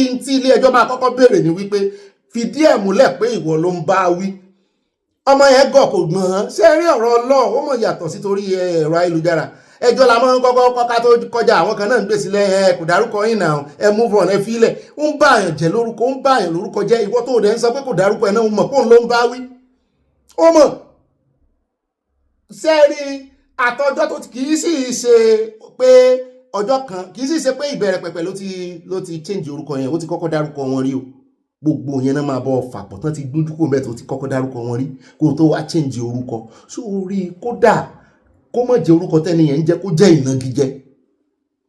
jẹ́ ìnagijẹ ẹnìyàn gan lè change orúkọ rẹ̀ sórúkọ tó ń pè kó máa fi pé ìnagijẹ ara rẹ̀ láti gbà yẹn lọ àti pé ẹ̀rí wà pẹ̀lú àwọn kọ́mẹ́ntà pé ìwọ tó rí wọ́n ṣe rò sẹ́lòmíì lẹ́yìn tó lọ ọbẹ̀ kan tó rí ìkọ́ kọ́mẹ́ntì wípé bóò lẹ ṣe mọ̀ kò dárúkọ yín ó ṣe lọ kọrú kọ́mẹ́ntì yẹn ní ọ̀dọ̀ ẹlòmíì so nǹkan kan wà tó establish pẹ̀lú tó ń bá wèrè ó sì fẹ́ fi mú orúkọ rẹ̀ wálẹ̀ ní ẹniyẹn tí wàá ṣe tán báyìí bàbá Oríyọmí ti ní gbogbo ọ̀nà làwọn máa gbà a sì mọ̀ wọ́n bí ẹni mowó lórí ọ̀rọ̀ justice tó bá wá dìgbà yẹn tán kò ní ráyè bẹ̀bẹ̀ ilé yìí toró ti ṣe tẹ́ gbogbo àwọn tó bá wà alátìlẹyìn rẹ̀ náà nítorí wọn mọ̀ ní wípé bá lóun tán òun ó di ohun èlò àlòpàtì wọ́n wẹ̀ lómi ìlò ẹgbẹ́ aṣọ ọgbẹ́ ìdínú àkójọpọ̀ ròyìn láti lọ àníríjù báyìí lọ ní gbogbo àwọn àkórí ìròyìn tá a fẹ́ lọ ẹ̀rí pé àpẹ́ lónìí rárá bí ọ̀rọ̀ politics báwọ̀ yóò jẹ́ àjùmọ̀ ẹ̀bánu bọ́dí ìròyìn ẹjẹ́ àyà fọ́tò wa ẹjẹ́ àṣe cheese ẹ̀ṣẹ̀ Mushin ẹ̀ṣẹ̀ alápẹ̀rẹ̀ ẹ̀ṣẹ̀ Kétùmọ̀ ẹ̀ṣẹ̀ Mushin tẹ́ ẹ̀ṣẹ̀ yẹn ẹ̀ṣẹ̀ olóòṣà máa bí ó ṣe ẹ̀ṣẹ̀ olóòṣà sínú torí ìmọ̀ mi Solomon Alájà láti máa wò mí wá pé kí ló dé àṣẹ Mushin olóòṣà délẹ̀ Mushin olóòṣà ẹ̀ṣẹ̀ pọ̀ ọ̀kan ẹjá gbé fìlà ẹ̀yin obìnrin ẹ̀yin mọ̀mọ́ wa gbé gèlè ẹ̀yin bàbá mi ṣe ti gbé bá mi Olúwọlé ẹ ti gbé fìlà ọ̀dà yọ yẹ kò ní yẹ rẹ ẹ dá padà ẹni ẹ̀wẹ̀yẹ o ẹni no space for blaspheming law in Yoruba land àfi no space for Sharia in Yoruba land ẹ fi yín sẹ́lẹ̀ kejì àfi pàkà yóò yá kò níyẹ̀lẹ̀ ó dá alákọ̀ọ́kọ́ náà abala àfi pàkà wa tòní ẹjẹ́ lọ tààràtààrà sí Rivers State níbi tá a ti gbọ́ tó sọ wípé wọ́n ní ọmọbìnrin kan wà tó rin àrìn rà á tó rin àrìn sọnù wọ́n ní Fúnmi lórúkọ rẹ̀ ǹjẹ́ làwọn ẹbí rẹ̀ bá jáde wípé Favour Olúwa tó fún mi wọ́n ní àwọn ọlọ́pàá ń gbàbọ̀dé wọ́n ní wọ́n ṣe iṣẹ́ investigation wọ́n ní wọ́n ṣe iṣẹ́ ìwádìí wọn délẹ̀ wọ́n ní àwọn ẹbí Favour Olúwa tó fún mi ni wọ́n gba Rivers State Police Headquarters lọ ìyẹn lánàá tí wọ́n sì ń fẹ̀hónú hàn wípé ení ní ọmọ yìí pé 14 years àwọn sì ń béèrè justice lórí kéèsì rẹ̀ bẹ́ẹ̀ náà ni wọ́n ń fi ẹ̀hónú wọn lórí wípé kò sí ìtẹ̀síwájú àti wípé àwọn ọlọ́pàá fìdí rẹmi láti ṣe iṣẹ́ ìwádìí tó kún ṣọṣọ ẹjẹ́ àwò bí wọ́n ṣe kẹnujọpọ̀ tí wọ́n kẹsẹ̀ lẹ́sẹ̀ tí wọ́n yarí tí wọ́n rè fẹ̀hónú hàn ní Police Headquarters ní Rivers State. Yeah, today is Favour's birthday, and we are here at the police headquarters, Moscow, in Rivers State, to mark the 14th year's birthday celebration with the Commissioner of Police, CP Ogbeni Adepoju, whom up to now, Favour that has been kidnapped for the past 2 years, almost 2 years now, yeah, precisely. But up to now, investigation has been stopped, and the culprit who collected the ransom is still languishing in the Enugu prison, yet to be reproduced by the Nigerian police force. And I am equally seeing that the complicity of the Nigerian police force into this matter, especially the Department of Special Operation and Intelligence Team, my one Geo Patakos, SP Alex and SP Johnson respectively, who compromised, who were biased into this matter, and at the end of the day, that has made the matter to be slow, that has even destroyed the foundation of the case of this kidnapping of our daughter. We are calling for justice, and that is why we are here today, and we have to make a very beautiful case for her to mark our 14th year birthday at the police headquarters. Commissioner of Police, we are calling on you to come and call the cake on our behalf. Thank you very much. Less than 48 hours of this incident, In less than 48 hours of this incident, unfortunately, Okay, so the police are here and they've asked the protesters to come forward to the gate so that they can be attended to. So the protesters are now moving to the police entrance, of course, to lay their complaints. So we will be giving you more updates on this. òun náà lè rí yan àìmọye ọmọ ló sọnù o mélòó ni ọlọ́pàá fẹ́ ṣe ọlọ́pàá nàìjíríà tún wà ní for that matter. ó rẹ̀ ẹjẹ́ àtẹ̀síwájú ẹjẹ́ wá dé ọ̀dọ̀ àwọn navy Nigeria Navy ẹnu kùn wọn lẹ́nujọ́ mẹ́ta ìyàwó náà ń béèrè wípé kí ló dé tàn dá sí ìjà agbésùnmọ̀mí kan lọ sí Gulf of Guinea kan rè mọ́ launch attack látòrí omi pẹ̀lú warship àfi bá a ṣe gbọ́ wọn ni wọ́n ti gbàbẹ̀ lọ́wọ́ wọn láàdúpẹ́ lọ́wọ́ Ọlọ́run wọn ni wọ́n ti dúpẹ́ délẹ̀ wọn ní kí ló dé àwọn ọmọ fojoojúmọ́ dúpẹ́ lọ́wọ́ Ọlọ́run ni ọpẹ́ wa ó sì délẹ̀ whether they do the right thing or not wọ́n ní òkè kò bá ọpẹ́ yín jẹ́ ṣùgbọ́n àwọn ilé ibi tẹ́ fojú sí kọ́ ni ọ̀nà gbà nǹkan mí ìnáre ṣe ń bẹ̀ mo ní kí náà rè ṣe wọ́n ní the Nigerian Navy has deployed 10 ships warship ní o 2 helicopters and other assets a major operation to combat piracy sea robbery and illegal trafficking in the Gulf of Guinea wọ́n ti sọ wọ́n ní wọ́n gba epo tó tó ìjẹ́sẹ̀ $250 million kọ́ ni tó wọ́ tiẹ̀ ni wọ́n gbà lọ́wọ́ àwọn ajíbólè tán fẹ́ gbé epo já mo ní lára ẹ̀ náà lára ẹ̀ ṣòkòtò ọlọ́pàá at least wọ́n ran economy lọ́wọ́ wọ́n ní ṣùgbọ́n kí ló dé tán mọ́ launch attack látòrí Gulf of Guinea kàn fi ti Amẹ́ríkà sí àpẹẹrẹ lọ́jọ́ sí tán ju àdó lóró sí Sokoto ṣebí láti Gulf of Guinea náà ti launch attack yẹn kí ló wá dé tán fi ṣe àwòkọ́sí kàn bá wa dojú kọ àwọn agbésùnmọ̀mí kàn mọ̀ ní òkan àwọn àbí à ń pariwo lé à ń pariwo lé ológun orí ilẹ̀ à ń pariwo lé ológun ojú òfurufú torí omi ń kọ́ sẹ́yìn ò tiẹ̀ fẹ́ dá sí ni àmọ́ wò torí ọ̀rọ̀ ń kó yìnbọn lórí wọn ẹjẹ́ kó bẹ́ẹ̀ já wáyà ní Kogi o ọ̀dọ̀ Senator Natasha là ń lọ níbi tí ó ti kọ àkọlé kan jáde ó ní with deep gratitude I hear your call and overwhelming endorsement wípé ẹ̀yin lẹ̀ ń pè wọn pé òun gbọ́ ìpè yín mo ní Ọlọ́run ò tí ì pè ọ́ àwọn èèyàn ní ń pè ọ́ mo ní Natasha náà ṣé èsèkó tí ń play politics wọn ó ní politician lòun ó ní lóòótọ́ sì ni òun yàtọ̀ sí àwọn oní politician òun yàtọ̀ sí àwọn politician gbẹ̀ẹ́gbẹ̀ẹ́ tó máa ń parọ́ pé àwọn èèyàn òun ló pè òun lóòótọ́ òun tí ń wò pé òun ò ní lọ mọ́ kóun jogun omi bóyá kóun lọ fún nǹkan míì ṣùgbọ́n wọ́n ní rárá o wọ́n ní kó contest in 2027 fún Kogi Central Senatorial Elections ó ní ìwà àti dán ló ń báyìí o pé my response is capital yes pé òun máa gbégbá àdìbò mo ní yóò lé ìwà àti Ọ̀gbẹ́ni Yàyà Bello mo ní ẹjọ́ Yàyà Bello gan ó ti tó kó fìdí rẹmi ó ti tó kó fìdí rẹmi $1 billion yóò gba $1 billion bó ti rí gbà ìyẹn ò tiẹ̀ mímí kan ò tiẹ̀ mí Senator Natasha ó dá ó ti lóhun ògbègbè àdìbò inú àwọn èèyàn dùn rẹpẹtẹ torí wọn lò ní àwọn bílíìfù nínú ẹ ẹjẹ àkóńbẹ ẹjẹ àwáyà ní ọ̀dọ̀ àwọn ISWAP wọn ní ẹ mọ fi àwọn pé Boko Haram wọn náà làwọn dáná yá wọn náà dáná yá àdúgbò tí àwọn èèyàn ti kú rẹpẹtẹ tí massacre ti ṣẹlẹ̀ ní Adamawa lánàá 29 people ni wọ́n gbókù wọn sí lánàá. The Islamic State group has claimed responsibility. ISWAP gan kọ́ o ICE ni o IS wọn kọ́délẹ̀ fi IS kejì sí kó jẹ́ ICC the Islamic State group sáwọn èèyàn tún yàtọ̀ ni àbí ISWAP náà ni wọn kọ́délẹ̀ ni IS has claimed responsibility for a massacre in Adamawa State tó pa èèyàn 29 according to a statement posted on Telegram. Mi ò mọ̀ bóyá wọ́n yọ wáàpù èèyàn kúrò ní o ẹjá kó ń bẹ́ ẹjá sáré dé Ẹdó ẹran ti fọ́nrán kan tó jára ìrìn lẹ́nujọ́ mẹ́ta ìtí kan náà àwọn ọmọ ẹgbẹ́ APC tó ń sọ fún commissioner of police ń bẹ̀ wípé àwọn máa dì pẹ̀lú Òbí àti ẹni ADC member ní Edo State àwọn máa hand over anybody àti Òbí àtàwọn ọmọ ẹ̀yìn ilé ọlọ́pàá lọ́wọ́ wípé kán fìyà jẹ wọ́n ìpínlẹ̀ Edo ti wá jáde báyìí wá gbẹnusọ ìpínlẹ̀ Edo gọ́ọ̀mẹ̀ntì wọn ti wá sọ̀rọ̀ pé àwọn ò mọ̀ rí o kì í sáwọn làwọn ránṣẹ́ o wọ́n deny ẹ̀ ẹ bá ń tẹ̀sí ká gbọ́. TP bí lọ́yà to you when we catch APC people we hand over to you straight to Abuja. Let it be on record that the governor does not tolerate gangsterism, political hooliganism, and any attempt to subdue, to cow the opposition using very foulish language by way of subtle threats, We want to disown that statement as not the position of government. We frown totally against such kind of incendiary statements. We welcome opposition. ó dáná náà lẹ́sìn gbọ́n ẹ̀sùn mọ́ gbogbo ayé ló mọ arákùnrin mọ́ Ọ̀pẹ́bolò pé gbogbo tí Ọ̀pẹ́bolò bá rìn sí òun ní hype man náà ni wọ́n pariwo lẹ́yìn rẹ̀ mọ̀ bígbà tí akéwì bá ń tẹ̀lé ọba òun ní mọ́ pariwo lẹ́yìn rẹ̀ wípé wọ́n sì lè padà rí wọ́n deny nígbà yẹn àti rí mọ́ Ọ̀pẹ́bolò dáadáa ó ṣe wá jẹ́dá ilẹ̀ deny ó kí bẹ́ẹ̀ bá wá deny wípé ó dáa lẹ́ẹ̀mọ́ rí ṣùgbọ́n ní ẹ̀yìn kọlẹ̀ ran wọ́n deny páwọn ò mọ̀ rí ṣùgbọ́n wọ́n láwọn kọlẹ̀ àwọn ran kí ló wá dé tẹ́ ẹ̀ mú nígbà tẹ́ mọ̀ pé tó ṣe ò dáa tẹ́ ẹ̀ deny tó ṣe wípé ẹ̀yin kọ́ lẹ ràn kí ló dé tẹ́ ẹ̀ wá ràn ẹbẹ́ yìí ní ìjọba kí ló dé tí ìjọba yín o.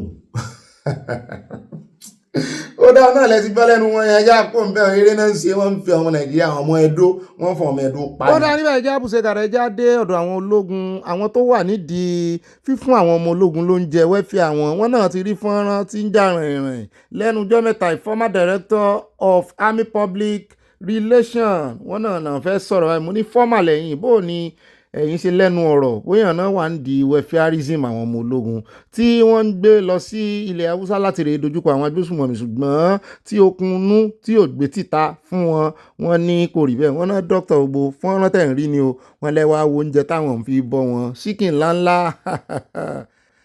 Now, the question is that, thankfully, both services have initiated investigation, and just like most insiders might have known, it is false, and there is an element of mischief. Let me start with the Nigerian Army. It may interest you to know, so far, preliminary investigation has shown, the soldier in question deliberately doctored certain things. So, for instance, the quantity of food, he shared it into two and removed the meat. Right now, he's being questioned why, what is the motive behind it, and all the rest. And similarly, Air Force is going to. So, but the bottom line here is that there is enormous responsibility on the gatekeepers, in the media industry to always interrogate such things when they happen. Because I know in any given unit, there is also what they call food committee, and it is all encompassing. The officers and the soldiers are all part of the committee. Determining the menu based on the availability of the resources in terms of feeding. So sometimes you have to be wary. And of course, I know when you are talking about Kwashiorkor, I was cringing when I heard you that, the food being given to soldiers that is unfit for dogs. So I take exception to that when I say, how? Doctor, why? I think we should look for a better word to describe members of the armed forces who are doing marvelous job in serving this nation. But having said that, the truth is that, sincerely speaking, now there is a renewed trend or kind of trend among, soldiers wanting to be content creators. In fact, the one that you are talking about, remuneration and all the rest, a lot of people do not even know that he was involved into one other mischievous thing or other criminal activity. Trading in the army. Trading in the army is taking up another profession beyond the military profession, except, of course, legally you are only allowed to farm. But beyond that, you cannot take up any employment that fetches you money other than your salary. Yes, we will be talking about the issue of remuneration, of course, given vis-a-vis the security challenges and the involvement of Nigerian troops in internal security operation, counter-terrorism efforts, and all the rest. But interestingly, the operational allowances, right from the theater commander, if we talk of Northeast, Northwest, and of course, Udoka and the rest of them, Delta Safe, all of them are on the same amount of money. Right from the major general up to the last rifleman, it is the same amount of feeding money they are being given. So the question now is for you to think, is it enough? Given the prevailing circumstances, not that maybe it is the general that fit part that you are saying some of them have big tummy and all the rest of them. But you should know that there are generals who are just slimmer than even ID card, and I can mention quite a number of them. So it is not true. So this trend, I think they know some kind of responsibility on the part of gatekeepers. Whenever people come up with issues like that, it should be thoroughly investigated. Because when I saw that the soldiers sent that in from Maiduguri where? Maiduguri is just a location, it's not a unit, for those people that know. But of course, when you are playing ombudsman or a whistleblower, that's still information you may not wish to disclose. But basically, there is need to interrogate. Then secondly, the issue is that when you have access to verification means, it is always good to verify how it is. And I wish I have access to my phone. I can show you, there are some units that even have, water treatment plants. And of course, the number of cows, the number of chicken, it will make you to salivate. But of course, when you are facing existential threat, like, Boko Haram attacks and all the rest. A serious-minded soldier will not even have the time to think along that way. Remember, I was at the theater 2014, 2015. That was when I was appointed acting director, Army Public Relations. You live by the minute, because right from the general officer commanding, and all of us were always in our trenches. We hardly, even though I was a spokesman for the formation, I hardly have time for social media and all the rest of them. So sometimes when people come up with these issues, you also have to do a reverse check to ask questions. And there was even a time they were saying that the military should come off clean. I was one, for instance, that I was alleging of wrongdoing. So why wouldn't I turn off my payslip to show you that actually this is what I'm earning, rather than asking army to disclose, because there is that kind of confidential. A commander does not even have a hand in the payment of a soldier.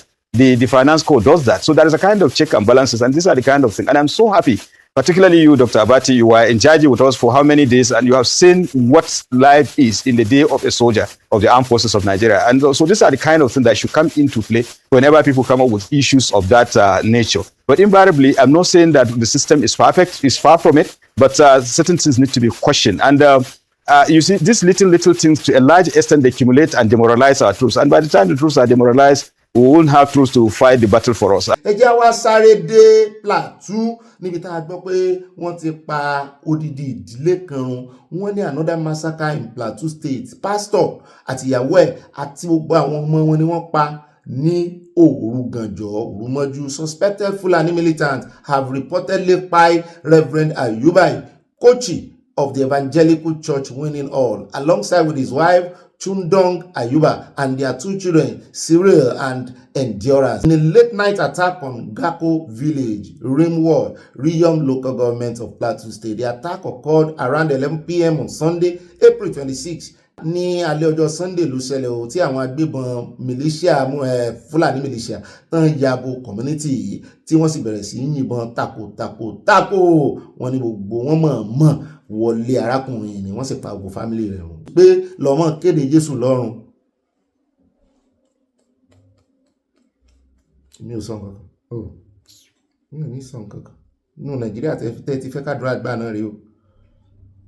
Nínú the same Nigeria tán ti ń ta ẹ̀jẹ̀ aláìṣẹ̀ sílẹ̀ tán tá a ti ń sọ pé ìjọba wọn nà ní ẹ̀mí èèyàn tán olórí ìjọ chọ́ọ̀chì gan tó kàn àwọn olórí wọn can and co àtàwọn olórí àwọn bàbá tá à ń fojú bàbá àgbàgbọ́ owó. Ẹ̀yin náà ẹ fọ̀rọ̀ wéra ẹ fọ̀rọ̀ wòrora yín, mi ò ní kẹ́ ẹ mọ́ wọn bàbá lé jíò ṣùgbọ́n ẹ mọ́ ṣàbòsí, ẹ jókòó. Àwọn tó kàn ló mọ̀mọ́ àìmọye tí agbébọn gan ò pa tó jẹ́ pé nǹkan kan ṣẹlẹ̀ sí wọn lára àwọn member church tó yẹ pé doni wọn àdé ṣọ́ọ̀ṣì mọ́ nítorí pé church ò tiẹ̀ kí wọn. Ẹ̀lẹ́mbẹ̀ ń wá ẹ̀pẹ̀lẹ́ church ò tiẹ̀ kí wọn téèyàn wọn kú tó jẹ́ pé wọ́n sì ń forí sí fọ́ọ̀mù sí ṣọ́ọ̀ṣì. Nǹkan wá ṣe wọ́n, ìmí sì kí wọ́n béèrè ẹ̀wò, ìmí òde ṣọ́ọ̀ṣì fi fọ́sẹ̀ 5 ọ̀sẹ̀ 6 wọ́n yẹ̀wò pé ẹ̀lẹ́mbẹ̀ ń kí ló ṣe yín. Ọjọ́ ló bá sì tún dé àwọn tó blame ẹ̀ pé kí ló dé tí ò sanwó ìdámẹ́wàá. Ká wá ń bèlé àwọn tí àwọn agbésùmọ̀mí ń pa tán bàbá yìí ò tiẹ̀ wà dá sí tán kánú wòran. Ṣùgbọ́n báyìí já sáré yà lọ́dọ̀ ìkànnà àwọn security expert. Ó ní àwọn kan sọ pé ìjàlẹ̀ ni wọ́n fi ń para wọn ní Plateau. Ó ló ti kọjá ntẹ́ǹró. Ó ní illegal mining wà ń bẹ̀ o, kì í sọ̀rọ̀ genocide nìkan, illegal mining mo ní wọ́n fẹ́ fi gbalẹ̀, wọ́n pa gbogbo èèyàn kan gba gbogbo ilẹ̀ wọn náà nítorí ibi tẹ́ ẹ bá ti rí ilẹ̀ tí ń sàn fún wàrà àti fún oyin, tẹ́ ẹ rí nǹkan àlùmọ́ọ́nì ń bẹ̀, tẹ́ ẹ sì ń pa àwọn èèyàn bẹ́ẹ̀ túmọ̀ náà nípa ẹ fẹ́ pa wọ́n kẹ́ ẹ gbalẹ̀ wọn. What is happening right now before was titled Herders Farmers Clash, where herders and farmers were clashing because of limited land resources and water. But I think it goes deeper. I think that threat itself has changed color.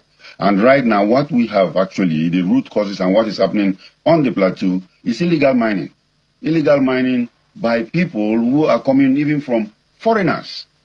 Foreigners are there in the state trying to harass the people that are sitting on top of serious mineral resources like columbite and other resources. And these people have recognized these locations and they come and the people, and when those people run away or the remaining will end up in IDP camps, they go ahead and start mining the resources. So I think the governor has even gone ahead to set up a 14-man committee to make sure that, they come up with a framework to address or to see the establishment of state police. ajá wa ń bí mílíọ̀nù ó ní ọ̀gá mi kí ló dé tí ìjọba àpínlẹ̀ náà táwọn náà ò lè gbé àwọn tí ó mọ máìlì dìde kán fi wá iṣẹ́ fún àwọn aráàlú sáwọn ò lè ṣe ìwakùsà kan náà dá mining company lẹ́ni mọ́lá náà mọ̀ sọ̀rọ̀ yìí ọlọ́run. èmi ò ní sọ nǹkan kan lórí rẹ̀. ẹjá fẹlẹ ẹjá fi káàdì gbogbo rẹ̀ ńlẹ̀ ẹjá dé ìjọ ẹjá ti káàdì gbogbo rẹ̀ ńlẹ̀ báyìí ẹjá fi káàdì gbogbo Abala Sanawole ńlẹ̀ ẹjá dé orí ọ̀rọ̀ Dezani ká fún yín update lórí ọ̀rọ̀ Dezani níbi tá a ti ń gbọ́ tí àwọn ìjọ ladies ìjọ women tí wọ́n kóra wọn jọ pọ̀ tán ní ẹ̀yìn Dezani làwọn wá ọmọ àwọn ni o ẹ bá ló kó jẹ owó àwọn ló kó jẹ o àwọn ń béèrè fún fẹ́ earring mo ní ẹ ti wá rí bí wọ́n ti fojú ẹ̀gbọ́lẹ̀ ní ìsìn ẹ jẹ́ kán ó ti dájú gbangba wípé yóò ṣẹ̀wọ̀n rẹ̀ ẹ bá ń tẹ̀sí ẹja gbọ́n tán sọ. The ongoing proceedings in the United Kingdom must remain exactly what they are, a judicial process, not a public spectacle. We reject the growing tendency to try individuals in the court of public opinion while legal processes are still underway. That path undermines justice itself. Every individual, regardless of position, past office, or public perception, is entitled to a fair hearing, due process, the presumption of innocence.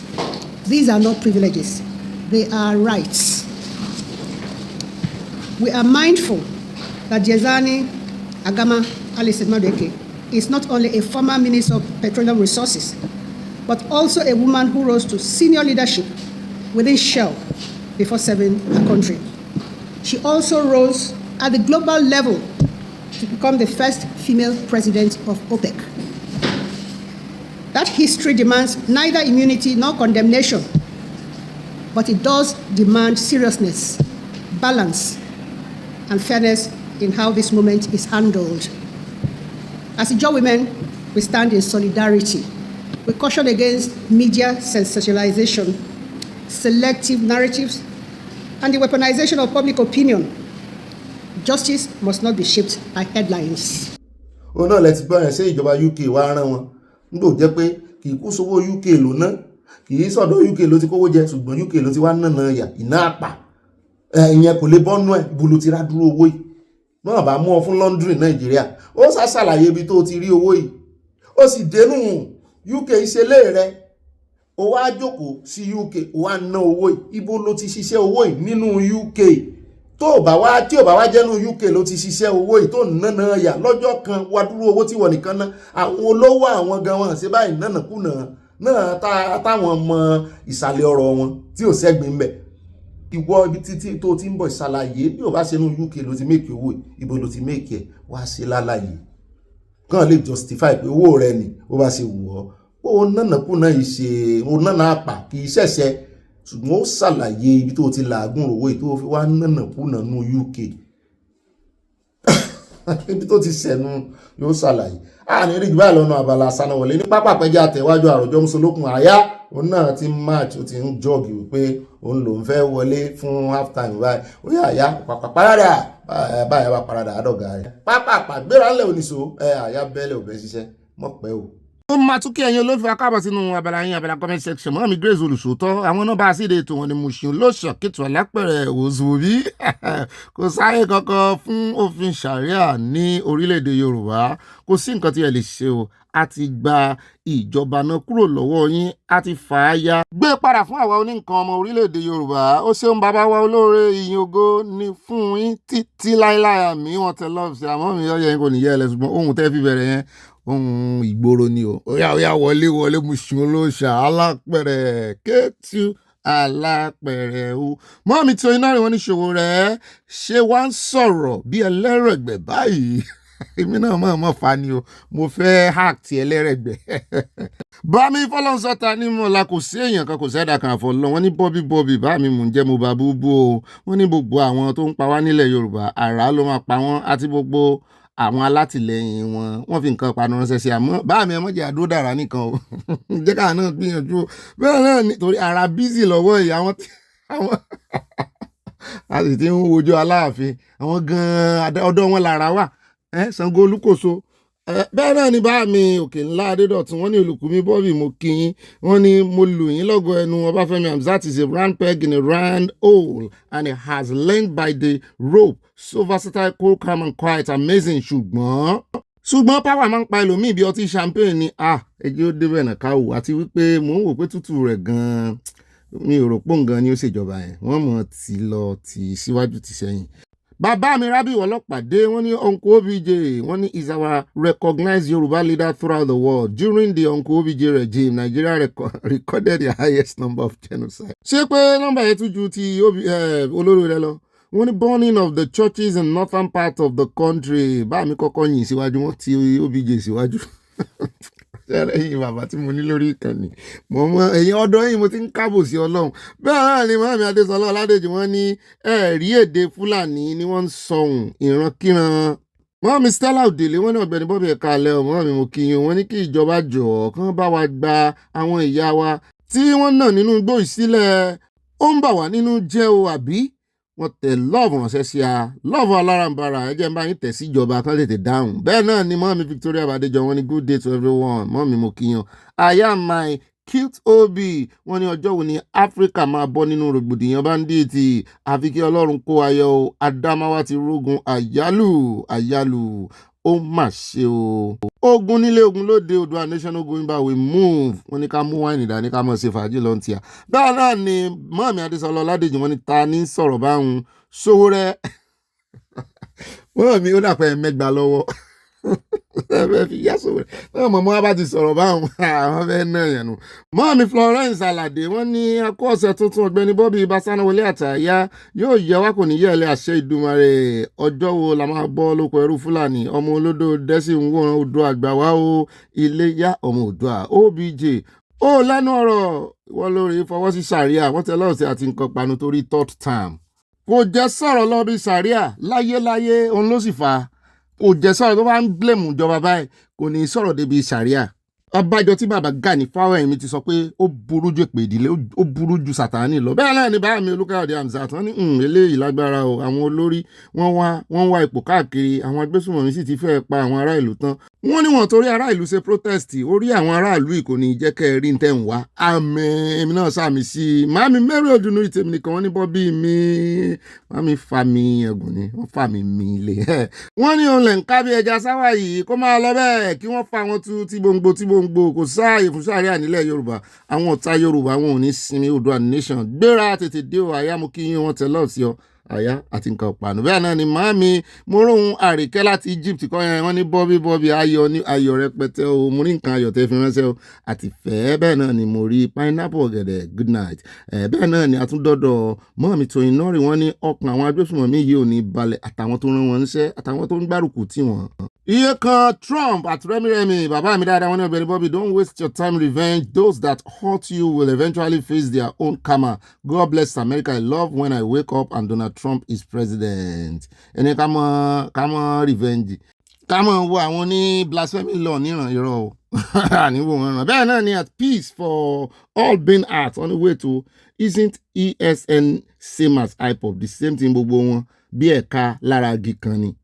Mọ́mí Kudirat Wahab wọ́n ní shop náà kò wọ́n bọ̀ ń lọ́wọ́ wọ́n fi wáìnì ránṣẹ́ ẹ bá ń bu red wine tán ti bùdí dájì yẹn ẹgbẹ́ Fẹ́mi àti Miriam Cipriano ẹlẹ́yàdá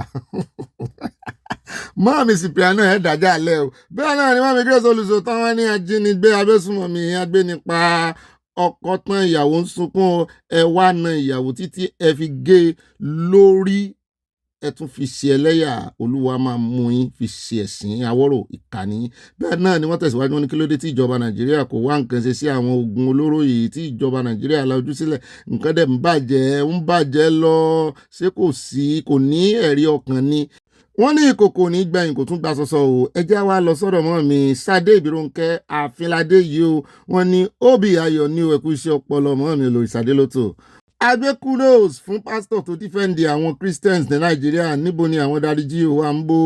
No Sharia law in Yorùbá land, Oòduà nation no going back. Àyà ire o, ire kàbí tí wọ́n tẹ lọ́ọ̀sẹ̀ àti nǹkan panu. Mo rí ọwọ́ méjì, ẹ̀ka méjì bíi ti bàbá mi Awólọ́wọ̀. Bẹ́ẹ̀ náà ni Àtàdébẹ̀rọ̀ Kẹ́hìndé bá mi dáadáa bó láláwòsàn ń bẹ̀ wọn. Wọ́n ní ẹ má mà dá àwọn ọmọ Ìlọrin lóhùn. Wọn ò ṣeé jà fún, wọ́n ti di ẹrú Fúlàní tán pátápátá. Ẹ̀ á jà fáwọn Yorùbá tó wà ń bẹ̀. Àwọn ọmọ àlè Fúlàní náà ń sọ Yorùbá tẹ́ ẹ̀rù pọ́n ọmọ Ìlọrin ní ṣe rí àwọn ojúlówó ọmọ Ìlọrin wọ́n ṣe jà fún ọ. Bá mi bá Fẹ́mi Bọ́sẹ̀dé wọ́n ní àyà the mathematician say negative multiply by negative equals positive. Àwọn Ìbàdàn sọ wípé wèrè la fi ń wo wèrè for El-Rufai gbàsgbòs is gbàsgbàgbàgbà. Fẹ́mi lóye MD USA yọ yẹ yín bàbá mi.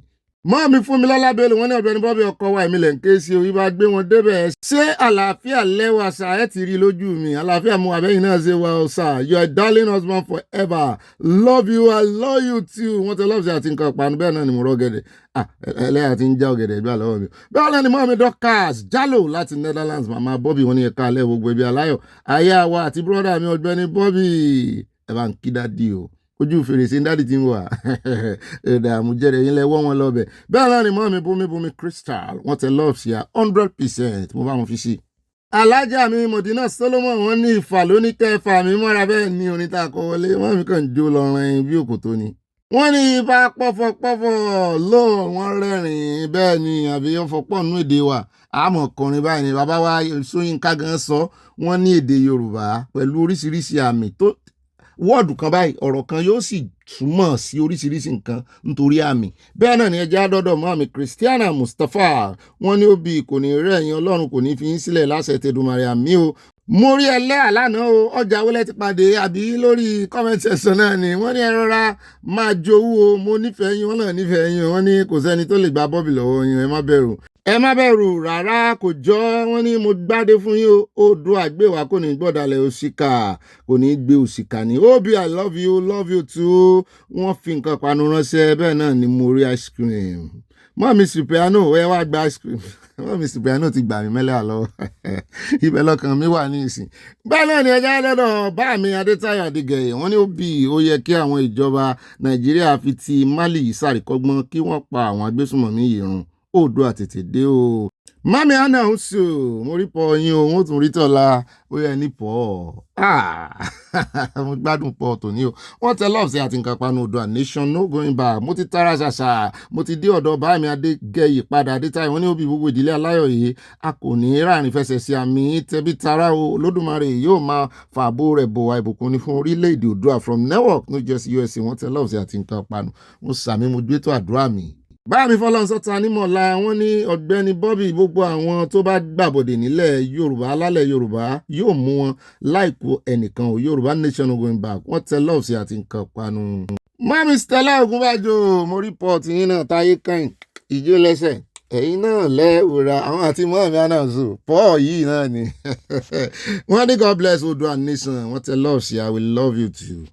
Bá mi òkè ńlá Adédọ̀tún wọn ní Olùkùnmi Bobby ọkọ ẹlẹ́yà tẹ́mọ ọkọ wòlíì mọ̀lá tó yóyó pẹ́tẹ́ ti pè mí bẹ́ẹ̀ o kó iṣẹ́ ọpọlọ wọn ní àtihàn onírìṣà ní olórí gbogbo ọba aládé ní tìbútòrò ilẹ̀ Yorùbá nítorí náà kò yà wá lẹ́nu lórí ipa tí onírìṣà kó bówó ọba alágídí ìtàn kó búgi bá mi rọ kò yẹ kí n ka kọ́mẹ́ǹtì yín kò yẹ kí n ka débẹ̀ hàn ó dáa mo ti fi bus stop sí ọba kankan ò búgi jẹ bá mi ẹjẹ́ mọ́kàn kó ń bẹ ó ti tó ẹ mọ́ bínú ju orí ẹgbà kọ́kọ́ rẹ ẹ fi mú gàrí.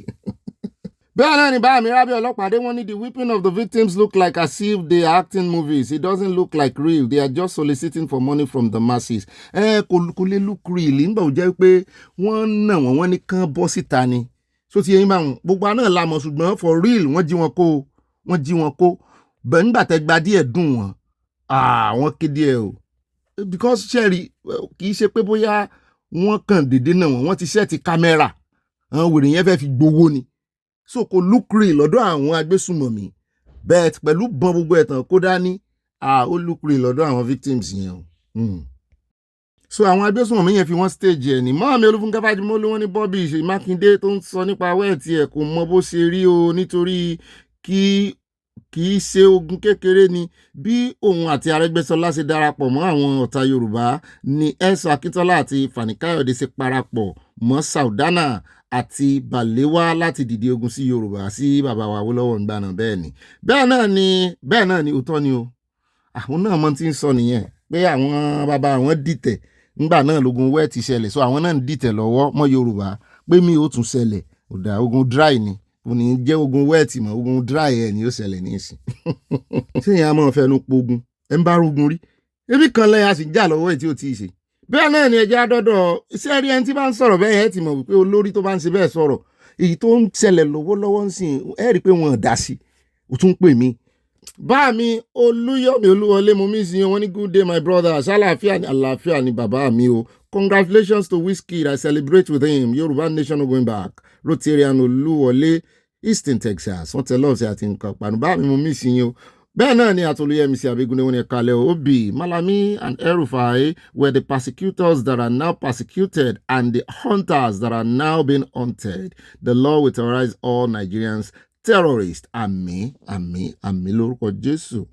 Mọ́mí Fásà Garba mo rí kọ́mẹ́ǹtì yín lónìí wọ́n ní Bobby ibà ìfẹ́ so wá pè mí lẹ́ ń ké sí mi lérò pé nǹkan mìíràn kò máa ṣe Àtíkù àbí mi lérò ìkólẹ̀ sọ mi lérò pé nǹkan mìíràn kò máa ṣe Àtíkù yìí pẹ̀lú ìwà ìmọ̀tara ẹni nìkan tí ó ń wù yìí o ládùúrò ìpànìyàn àti ìjínigbé tó ń ṣẹlẹ̀ ní àkàtà rẹ̀ yìí.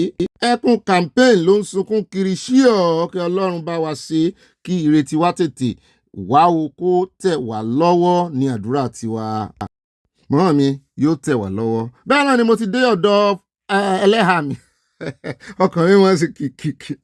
Wọ́n ní màámi Mariam Cipriano kí ni mo gbọ́ tẹ̀sán yẹn mi ò fi ọkọ mi bá àyàn ṣeré o mo yọ̀ǹda àyà fún yín sí ẹ̀yin àti màámi ìyáálé mi ń gbọ́ ẹ gbọ́dọ̀ gbà o ó dáa wọn làwọn ò ní gbà o. Bẹ́ẹ̀ náà ni at Bọ́láńlé Adéníkẹ́ mọ́ mi ní Ọ̀gbẹ́ni Bobby ẹ kú ètò ìlú Ọlọ́run ní tó kí ló mú sòwò rẹ̀ lóhùn àtúbọ̀tán alábòsí kì í dáa ṣe pé kò láhùn sókè bẹ́ẹ̀ ṣe lérò. Bẹ́ẹ̀ náà ni ẹja dọ́dọ̀ ìbá màámi gangan wọ́n ní ibà dá gbogbo ọpẹ́ padà sọ́dọ̀ Ọlọ́run bẹ́ẹ̀ ni ògo ni fún Ọlọ́run lókè ọ̀run glory be to God in the highest bàbá ọba dáre nù. Apostle Michael olówókèrè ọmọ ogun ìgbàlà àwa ọmọ lẹ́yìn Kristi Àjàyè ni a máa jà Mike wá ṣeré bí ògo ní orúkọ Kristi Jésù Olúwa wa mi wọ́n ní ibà 50 million soldiers ìbílẹ̀ ké sí àyà kò ní sú wa kò ní rẹwà mi Abdulrahman tún ti fẹ́ fa Fúlàní brotherhood ẹ̀ sílẹ̀ láti succeed ẹ̀ ní Kwara àwọn Yorùbá sì ń wòran bẹ̀ gbogbo Yorùbá ẹ jẹ́ kí a fìmọ̀ ṣọ̀kan kí Kwara bọ́ lóko ẹrú kí a gbárùkù ti Yorùbá tiwantiwa dórí àlééfà ẹ̀ kan náà wọ́n wòran ní sanni candidate Yorùbá ń bẹ̀ kárí gbárùkù ti hàn. Bẹ́ẹ̀ náà ni ẹ jẹ́ a lọ sọ́dọ̀ mọ́àmí Fatima Salami wọ́n ní orin ló ń túmọ̀ ẹnu not orí òkè orin chewing sticks ẹ ṣeun àgbáyé ò dalẹ̀ o mo tún ti kọ́ mi o ẹ ṣe mọ́ mi ọpọlọ yín ò ní dọ́ba. Bẹ́ẹ̀ náà ni àtọmọ́tayọ̀ Akínúsì wọ́n ní òbí pẹ̀lú gbogbo ìwé tí Sànúsì kà báwo ló ṣe tún ṣòṣòká láìrú ẹrù nínú ooru burúkú yìí wọ́n ló ga fún wọn o wọ́n ní àwọn aláìlálàáfíà ẹ wo tí wọ́n yé wọn àwa tá a rú nǹkan kan sórí gan-an á dé fìlà lásán débi kan orú òmù yẹn nínú sọ́mà yìí. Bẹ́ẹ̀ náà ni mọ́mí Elizabeth ní àmọ́ mi lùjẹ̀sà wọ́n ní Ọ̀gbẹ́ni Bobby rẹ̀ ibà ìbò yìí náà ní ibà kàṣíwájú Lucas Ore get old for Nigeria ṣé ó ti ní dementia ni o stroke tó mú ahọ́n ẹ̀ ni kò yé mi o mọ́mí náà sọ bẹ́ẹ̀ o. Ó mà ṣe o àwọn obìnrin ní àwọn ìka yìí náà báyìí wọ́n tẹ lọ́ọ̀sì àti nǹkan panu odò and nation no going back dádì ńkọ́ bá mi lùjẹ̀sà ìmọ̀ bá mi kí o. Tayo Ajayi bá mi dáadáa wọ́n ní Hausa leaders deliberately removed the Yorubas in Kogi from the Yoruba in Kwara to deal with the Yorubas. Ó ga o. Bẹ́ẹ̀ náà ni ẹlẹ́yà mi tòótọ́ wọ́n ní ẹ̀ka lẹ́wọ̀ ọkọlúàbí bó ní o ayálúàbí ọkọlúàbí plus ayálúàbí síkọ̀tù ọmọlúàbí àti gbogbo ilé aláyọ̀ Ifá lóníkẹfà mi mọ́ra mò ń gbádùn tálẹ́ǹtì yín babe ẹ ò ní jábọ́ lágbára Ọlọ́run love you I love you too. Ẹ̀fà bí ẹ̀fà ẹjẹ́ afárá wa mọ́ra àfi pẹ́ kí ẹlẹ́yà tí ń pò gèdè fún mi nínú ilé o. Báwo Tayo Ajayi mo ti padà dọ́dọ̀ yẹn wọ́n ní Ọ̀gbẹ́ni Bobby other Yoruba states should come to the rescue of the Yorubas in both states Kwara and Kogi. Do you hear of kidnapping in other non-Yoruba parts? Kò jọ àfàwọn kéékèèké kọ̀ọ̀kan kò dàbí ti Kwara àti Kogi. Bẹ́ẹ̀ náà ni mọ́mí Dorcas Olúwatúnmiṣe wọ́n ní àwọn ọmọ ọ̀fánèjì tí wọ́n jí gbé. Ọlọ́run máa bi Tinubu àti àwọn olóṣèlú yòókù nínú ẹ̀sìn mùsùlùmí. Ẹrú ni obìnrin o, bó ṣe wà ní Iran nìyẹn. Please turn over. Wọ́n ní ègún burúkú wà lórí àwọn tó pa sójà, ọkọ àtìyàwó àti ilẹ̀ tí wọ́n pa wọ́n sí, ìyẹn ilẹ̀ tó mu ẹ̀jẹ̀ wọn. Ó ti di ègún pẹ̀lú. Oòduà Nation going back from Providence, Rhode Island. At Martin Adébọ̀wálé, bá mi ní great idea. Lẹ́nujọ́ mẹ́ta short message ní bá mi jù sí à. At Kosiranu wọ́n ní obi ẹ̀kọ́ ètò Ọlọ́run into this day YouTube is hiding my comment. Kì í ṣe comment yín nìkan. Wọ́n hide the show gan from people. Mi ò mọ̀ tó ṣe wọ́n lẹ́nujọ́ mẹ́ta yìí. I don't know. At Ahmed Akinlabi wọ́n ní Bobby mo kí yín o. Bá mi mo kí yín. Wọ́n ní I'm not a Tanafa, but I feel great anytime you show Agbesunmomi videos. Kí ló dé? Kundus to our sojo òkè tẹ́ bá rí tán pa wọ́n. Bí 100, bí 200 la fẹ́ máa gbọ́ pé ó lulẹ̀. Lẹ́ẹ̀kan náà bẹ́ẹ̀ ni àwa náà máa ń fẹ́ rí bẹ́ẹ̀. Wọ́n tẹ lọ́ọ̀sì àti nǹkan pàánù àti ẹ̀fẹ́ mọ́ gbébi tí wọ́n ti pa sójà mọ́. A fẹ́ kí sójà mọ́ pa wọ́n ni. Bẹ́ẹ̀ náà ni mọ́ mi Abọ́láńlé Ògúndọ́là 1 lọ́dọ̀ àyá. Wọ́n ní Tinubu kò lè ṣe nǹkan kan, gbàgbé Obi and my loving àyá Yorùbá nation is the best solution. Gbogbo ẹbí ẹ ṣé o, love from Mama Dollar. Wọ́n tẹ love sí gbogbo ẹbí o. Gbogbo ẹbí náà ń kí yín o, wọ́n ní we love you. At Adépọ̀jù Adémọ́lá bá mi Aláyọ̀wá. Wọ́n ní Aláyọ̀wá gbogbo wá sí ọ̀ràn yẹn ní àwọn ọmọ wọn ẹ fi dúró nílé. Nǹkan tí aláìmọ̀kan fi ń ṣe ara rẹ̀ pọ̀ lọ́rọ̀ wọn o. Wọ́n tẹ lọ́ọ̀sì àti nǹkan panu. Bá mi Adébẹ̀rẹ̀ Kẹ́hìndé lẹ́ẹ̀kan sí wọ́n ní àwọn ọmọ ológun Nàìjíríà lè ṣe jù báyìí lọ ṣùgbọ́n wọ́n ti gbàbọ̀dẹ̀. Àfi kí a kọ́kọ́ ṣàfọ̀mọ́ military system Nigeria. The system is so corrupt. At Prince Gabriel, when a lot of Muslims have died needlessly, some of them will be alive today if they were not in that religion. Where are those who created Islamic State? Everyone wọ́n pa almost 1 million. Bẹ́ẹ̀ náà ni at Evangelist Dorcas jáde sọ́lá wọn ní Ọ̀gbẹ́ni Bobby a máa sọ ètò yìí di mẹ́ta lọ́kan o, kò sígbà tí ẹ̀ ní fi orin kún kí Ọ̀gbẹ́ni Bobby máa kọrin kí àyà àti ẹlẹ́yà máa gbé orin. Olóhùn iyọ̀. Ohun náà ní dáṣẹ́ sílẹ̀ lórúkọ Jésù àmì o. Wọ́n tẹ lọ́ọ̀sì àmọ́ mi bú sẹ́rìn ayọ̀ tí n bá ti rí Evangelist Dorcas jáde sọ́lá ni mo mọ́ rántí ìyá Jésù mọ́ mi Evangelist Olúbùnmi. Mo ti dọ́dọ̀ yín o máa mi mo súnmọ́lá olúwo tèmi nìkan ó yá ẹjọ́ ojú lójú kámẹ́rà bá wa sílẹ̀kùn. Wọ́n ní Ọ̀gbẹ́ni Bobby tèmi nìkan ó ga o. Ṣé òbí kan ló bí àwọn agbésùnmọ̀mí yìí ṣá tí wọ́n ń fẹ̀mí ṣòfò lójoojúmọ́? Ẹ tún wò bí wọ́n ṣe ń na àwọn ìyá ó ń yá olódò dẹ́ òdẹ̀jọ́ jẹ́ ká lọ Yorùbá nation jọ má pẹ́ dé o. Àánú ṣe mí mọ́ mi tẹ lọ́ọ̀sì àwọn tó rántí fi ọ̀pọ̀ òyìnbó sí. Mọ́ mi ẹmọ́jì ó yá yín lẹ́nu àwọn agbésùnmọ̀mí yẹn ti kọ́kọ́ pa àwọn bàbá wọn àti ìyá wọn lé ọ̀dájú ni wọ́n o. Àtògùn olóró tán mọ́ ń lò yẹn ògùn ISIS. Bẹ́ẹ̀ náà ni mọ́ mi Josephine Aláwìyé grandma láti London wọ́n ní àfipàkà wọ́n ní wọ́n kó sí ṣáláńgá lẹ́ẹ̀mejì orin wọn nìyẹn orin màmí nìyẹn àwọn tó ń sọ̀rọ̀ Sunday ọmọdé ẹmọ lẹ́yìn wọ́n kó sí ṣáláńgá lẹ́ẹ̀mejì àwọn ò àmọ́ túnú orin yẹn o ẹ̀wọ̀n ọmọ melody ẹ̀ bàbá yẹn Oòduà Nation going back wọ́n tẹ lọ́ọ̀sì from London Obi àtàyà mi ọ̀wọ́n ire o ire kàbìtì at unique baby girl. Bẹ́ẹ̀ náà ni mo rí ìfẹ́ tán fi ránṣẹ́ sí a wọ́n ní raise to power kíni power 100 always 100 yes we love you too. Mọ́mí Jẹ́mílà Agbájé wọ́n ní brọ́dà mi Bobby mo kí yẹn kú ìyànjú o ẹ kú iṣẹ́ o in fact kọ́mẹ̀ntì yín ẹyọ kan yìí mo sì rí wá jáde ni ṣe là ń wá kọ́mẹ̀ntì kiri báyìí ìdìn wọn mọ̀dé tán ṣe ń hàìdí ẹ o. Bẹ́ẹ̀ náà ni ẹja wá dé ọ̀dọ̀ at Dr. Peter Karin Ọlá wọ́n ní 12 of 16 ìyẹn 75% of local government areas in Kwara State are Yorubas imagine so àwọn just 25% ló ń fọwọ́ lálẹ̀ fún Yorùbá. Mọ́mí tó iná ni wọ́n ní only God knows how he answered prayer in that country called Nigeria. Ìtàjẹ̀sílẹ̀ ti pọ̀ jù. At Bolaji Bentai, when his Sowore is not different from the same APC is condemning. For him to say he wants to give Malami his cap to join his revolution. Now, same Malami, he already condemned and exposed on how he looted Nigerian money. That means he's not fighting for the real justice. If he cannot say anything bad to prosecute Malami now. Èmi tí ẹ̀rù pọ̀ sọ pé òun ò lè bá kankan nù wọn ṣe ni. Ó dárúkọ Peter Obi gan pé ó ti lọ join bad wagons. Òwò sì fẹ́ bá Malami ṣe báyìí. Bẹ́ẹ̀ náà ni ẹja dọ́dọ̀ àti unique baby girl wọ́n ní clan Sowore lẹ́nu já wáyà. Mami Mosúnmọ́lá Olúwo tèmi nìkan wọ́n ní Bobby mi ó ti pẹ́ tí Hamzat ti wà lórí ìlà ti pẹ́ láti ìgbà Fáṣọlá ẹ jẹ́ kí wọ́n máa pín ogún ìbí Nàìjíríà láàrin ara wọn. Òtítọ́ ni ọ̀rọ̀ Fárótìmí ṣùgbọ́n El-Rufai náà máa jẹ iṣẹ́ ọwọ́ rẹ̀. Ẹ kú iṣẹ́ jàre. Bobby àti àyà Olúwa máa wà pẹ̀lú yín mi o, yóò wà pẹ̀lú gbogbo wa nídìílé aláyọ̀. Mo rí lọ́ọ̀tẹ̀ tẹ̀síà àti watermelon. Bẹ́ẹ̀ náà ni mọ́mí Stella Òdèlé wọ́n ní Ọ̀gbẹ́ni Bobby kábíyèsí o, bàbá wa Ọ̀jájá onírìṣà kádé ó pẹ́ lórí o, wọ́n ní ẹgbẹ́ ògo Odùduwà ga. Àwọn àfáà yìí ò tó dùn, ta ló ń jẹun tájá ń jùrù fún kábíyèsí o, wọ́n tẹ love kundus fún kábíyèsí. Wọ́n fi ìfẹ́ ránṣẹ́ sáwa fún àyá ló ní kò sórúkọ tèmi ń bẹ̀ ó dáa, mo jẹ́rìí yẹn fún mi nú ẹ̀mí.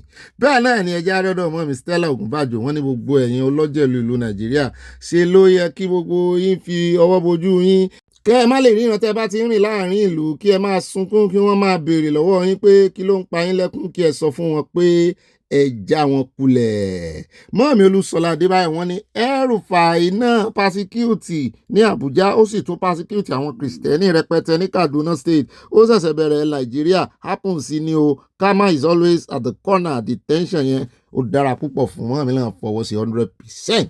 Bẹ́ẹ̀ náà ni ẹja wa lọ sí ọ̀dọ̀ mọ́ọ̀mí Mọ́dúpẹ́ Táíwò Àwàráyè wọ́n ní Bobby mi ọ̀wọ̀n mọ́ọ̀mí ẹ̀gbọ̀pọ̀ lọ́wọ́ mi ẹ kú iṣẹ́ àtàrò Olúwa yóò wà pẹ̀lú yín lórúkọ Jésù àmín. Ajé àfilé wa ṣe ibùgbé láṣẹ Èdùmàrè àbàtúnrà ayẹ bá mi ká àyà ọmọ tẹ lọ́ọ̀sẹ̀ àti nǹkan parun mọ́ọ̀mí Ọlọ́run ò ní gbà yín kò ní gbà tí a náà níbi tó dáa. Ó ráwọn káàbọ̀ padà o, adúpẹ́ lọ́wọ́ Ọlọ́run o, yóò yá kò ní yẹ́ ẹlẹ́mọ́ mi tún retí orin ẹ̀mí irọ́ ó ti tó bá náà. Wá nǹkan jókòó lé wá nǹkan fìdílé bẹ́ẹ̀ náà ní kẹ́ mọ́ wá nǹkan tẹ́ mọ̀ sọ̀rọ̀ àjìjà. Ọ̀sẹ̀ yìí tún ti ń lọ tí ẹ̀ ń bá tiẹ̀ lọ ẹ̀mí wọ̀ ní bá lọ gbogbo orin inú rẹ̀ yóò jọ̀wọ́ rẹ̀ fún wa o, kò ní kó lọ ibi rẹ̀ kó mọ̀ bá lọ. Ẹ̀ mọ́ dábìjọ fún pàbí dà ó sọ bìdí rẹ̀ dábìjọ fún kókó bí lọ torí ọ̀sẹ̀ mọ́ ń lọ nì. Àwọ̀ ò ní bá lọ láti Ọlọ́run Èdùmàrè wá nǹkan panu ẹjókòó déédéé ẹjókòó dáadáa ẹjókòó fẹ́rẹ̀gẹ̀dẹ̀ ẹbẹ̀ bá wà níbi iṣẹ́ ẹ fi APC sétí kò dáṣẹ́ dúró kẹ́ ẹ mọ́ fi ròyìn kẹ́ ẹ mọ́ fi sọ̀rọ̀ àjìjà kẹ́ ẹ mọ́ fi gbádùn ara yẹn ni mọ́ ìgbà tíṣẹ́ ó lọ tíṣẹ́ ó fi parí kò ní rẹ́yìn kò ní sun in no boring moment bọ́ bá dilẹ̀ báyìí bá wà bó bá dénú yín láàrin ìṣẹ́jú kan náà ni pẹ̀lú sẹ́tẹ̀ǹsì náà ẹ̀kàn bá ṣíà ẹ̀ bẹ́ẹ̀ náà ni ìmọ̀ràn yín ṣe kókó ẹ mọ́ gbàgbé ẹ mọ́ fi ránṣẹ́ o yóò yẹ yín kò ní yẹ ẹ̀lẹ́ alákọ̀ọ́kọ́ nù ròyìn tá àkọ́kọ́ fẹ́ lójú lónìí ẹ jẹ́ á lọ tààràtààrà sórí ọ̀rọ̀ ọmọ ti agùnbánirọ̀ tán pàǹpàkúpa ìyá rẹ̀ dágbére fún pòǹbọ̀ náà o òun ó tó dé o kó tó dé ààyè níyá rẹ̀ fílẹ̀ o ṣùgbọ́n òkú rẹ̀ ló bá nílé padà o àwọn wo ló wá pa wọ́n ní kò sẹ̀yìn àwọn ọmọ ológun Nàìjíríà o kí ló dé tó bá ń fa wàhálà ni wọ́n ló lè làwọn lédè neighborhood rẹ̀ o náà bá dàbọn bo ẹnu ọ̀nà wọn sí o lè já wọnú ilé rẹ̀ ni wọ́n ní àwọn ẹbí agùnbánirọ̀ Abdulsamad Jamiu tí jíyan ìròyìn tí iléeṣẹ́ ológun Nàìjíríà fi léde lórí ikú ọmọkùnrin náà o ẹni ọdún 24 years ní Jamiu nígbà tó pàdánù ẹ̀mí rẹ̀ sọ́wọ́ ìbọn àwọn ológun o àwọn ẹbí ọmọkùnrin náà sọ pé ilé àwọn tó wà ní Shagari Quarter agbègbè déédéé ìlú Àbújá ní àwọn ọmọ ogun pa ọmọkùnrin náà sí lòdì sí nǹkan tí iléeṣẹ́ ológun sọ ṣáájú ní agbẹnusọ iléeṣẹ́ ológun Àbújá Ọláwòye Odùnọlá gbé ìròyìn jáde lọ́jọ́ àìkú ọjọ́ 25 oṣù kẹrin ọdún 2026 pé àwọn gba ìròyìn pé àwọn kan ń jalè ní agbègbè Shagari Quarters déédéé Àbújá tí àwọn sì sáré lọ síbẹ̀ Odùnọlá nínú àtẹ̀jáde náà sọ pé bí àwọn ọmọ ogun ṣe débẹ̀ ní àwọn adigunjalè náà bẹ̀rẹ̀ sí ní síbọn bolẹ̀ fún àwọn produce ẹni tó wá pè àbí tó wá fún yín ní kíní tí ò lè gba ọ̀dọ̀ àwọn ọlọ́pàá lọ ẹ̀yin ológun ló wá pè ẹ produce ẹ̀ sókọ report àbí òkọ report ẹ produce ẹ̀ fún wa ó ní àwọn náà sì ń dá padà fún wọn kó tó di pé àwọn adigunjalè náà sá lọ ẹ̀rí kankan pa nínú adigunjalè ẹni ẹlẹ́ni lẹ pa wọ́n ní iléeṣẹ́ ológun ní àsìkò tí ìbọn ń ró lákọlákọ náà ní Samadi ti faragbọ́ta ìbọn tó sì jáde láyé bí ó tilẹ̀ jẹ́ wípé àwọn gbìyànjú láti rí dájú pé ẹnikẹ́ni kò ṣèṣe lásìkò ìkọlù náà o àmọ́ àwọn ẹbí Abdulsamad sọ pé bí ọ̀rọ̀ ṣe rí kọ́ ni bí iléeṣẹ́ ológun ṣe gbé kalẹ̀ àti pé níṣe ni wọ́n pa àwọn ọmọ inú ilé wọ́n ní Samad ń sùn lọ́wọ́ ẹ̀gbọ́n Samad Farida Jamiu sọ fún àwọn oníròyìn pé irọ́ pátápátá tó jìnnà sóòótọ́ ni àwọn ológun sọ ó ní nǹkan bí aago 2 òru ni òun bẹ̀rẹ̀ sí ní gbọ́ ìró ìbọn nínú yàrá òun tí òun sùn sí tí òun sì sáré jáde láti lọ tilẹ̀kùn ilé àwọn ó sọ pé bí òun ṣe fẹ́ lọ tilẹ̀kùn náà ni òun pàdé ọmọ ogun ní ẹnu ọ̀nà ilé àwọn tí ó sì ń béèrè Samad lọ́wọ́ òun. Around 2, we just go into somebody's house, go straight into the guy's room, you to do twice. You both said, guys, I'll be done with service next month. A soldier, not just a common people. They fly through the fence. They fly through the fence. When the post inside, they were chasing thieves around. They were chasing thieves around. Then you jump into somebody's house. How will you be chasing thieves around here? You go into somebody's house. You know the guys. You go straight to the guys. You go and shoot him. Guys, I even sleeping. I don't know what's going on. You just go and shoot him. Not once, twice. It's like people are so wicked, soldiers, so Nigerian soldiers, so Nigerian soldiers have been cause of people going to shoot people just like that, and you just go to the station and make statement that it was just a mistake. What is the mistake for? You go, you clean the floor. As a soldier, you clean the floor because the parents weren't around. You clean the blood and say it was just a mistake. Where is this country going to? Where is this country going to? Farida wá nígbà tóun ò gbọ́ igbe Samadi ni òun sáré lọ sí yàrá rẹ̀ tó sùn sí àmọ́ òkú rẹ̀ ni òun bá nígbà tóun débẹ̀ wò ó ní òkè ní yàrá òun wà nígbà tí yàrá Samadi wà nísàlẹ̀ nígbà tí mo gbọ́ ìró ìbọn mo dìde láti sáré lọ tilẹ̀kùn mo lọ sí yàrá rẹ̀ láti lọ dúró ti Samadi níbẹ̀ ni mo ti rí àwọn ọmọ ogun mo sáré kúnlẹ̀ fún wọn pé kí wọ́n má pa mí o wọ́n béèrè pé ta ni mo sọ fún wọn pé olùgbé ilé náà ni mí mo sọ fún wọn pé kí wọ́n má yìnbọn tí mo bá ti sọ̀kalẹ̀ àmọ́ bí mo ṣe ń sọ̀kalẹ̀ ni mò ń gbọ́ ìró ìbọn tí mo sì pe àbúrò mi dáa ó ní ajẹ́ pé ìró ìbọn tó ń gbọ́ ìtumọ̀ ẹ̀ ni pé wọ́n ti pa àbúrò òun sínú ilé ó ní ẹnu ilẹ̀kùn ní ìbọn ọta àbọ̀n gbà wọlé ẹsẹ̀ wa ń pàṣẹ kí ìwádìí bẹ̀rẹ̀ ṣùgbọ́n mọ̀mọ́ Samadi náà sọ̀rọ̀ ẹ̀ bá ń tẹ̀sí ìkúnlẹ̀ àbíamọ́ o. I traveled on Thursday, hoping to come back on Saturday to meet my son at home. Only for me to receive a call from my next neighbor around 2:30. Immediately I picked. I said hello. She said, "What is up? There's no problem." I said, "I'm not around. What happened?" She said, "No, she's hearing gunshots." I said, "Gunshots?" Fear gripped me. I quickly called my first son. Then the number switched off. I went to ease myself first. When I came back, I called my daughter. They busy the call. I said, "What is happening?" I started shivering. I heard my husband. I called my husband immediately that too, because we traveled together, but we did not sleep in the same place. They just called me that there is robbers in my area. He said, "No, he's coming." He came. He said we should start going to village. 3 a.m. He started coming. Initially, he didn't want to tell me the actual truth. He said they kidnapped soldier carried Absamad. I said, "Soldier, Absamad? Wow, for what?" He said, "No, they want to go and interrogate him." I said, "Interrogate him for what?" Before you knew it, because I was crying that time, before you knew it, I didn't even know who collected my phone. Okay, for me to make call across again, can't find my phone. I said, "Oh, you should give me my phone. Where is my phone?" They said they can't find it. This when I was crying, I misplaced it. I said, no. They refused to give me my phone. That was when I knew that my son is not alive again. But they kept telling me that. So I now asked my husband to call my daughter for me. Each time I call her, she would tell me that, "Mommy, calm down.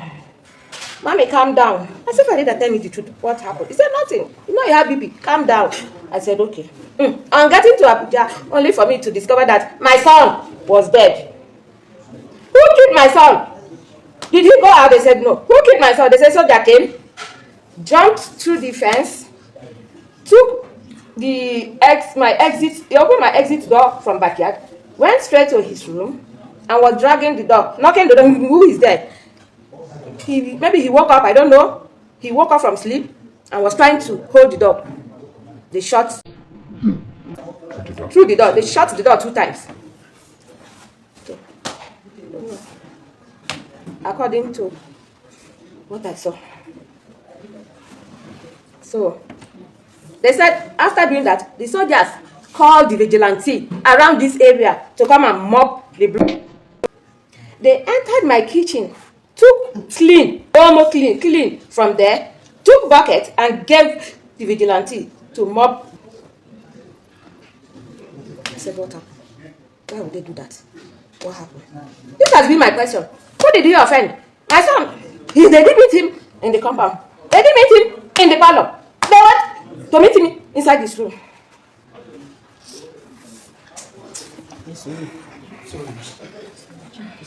Who did he offend? I want to know. Who did he offend?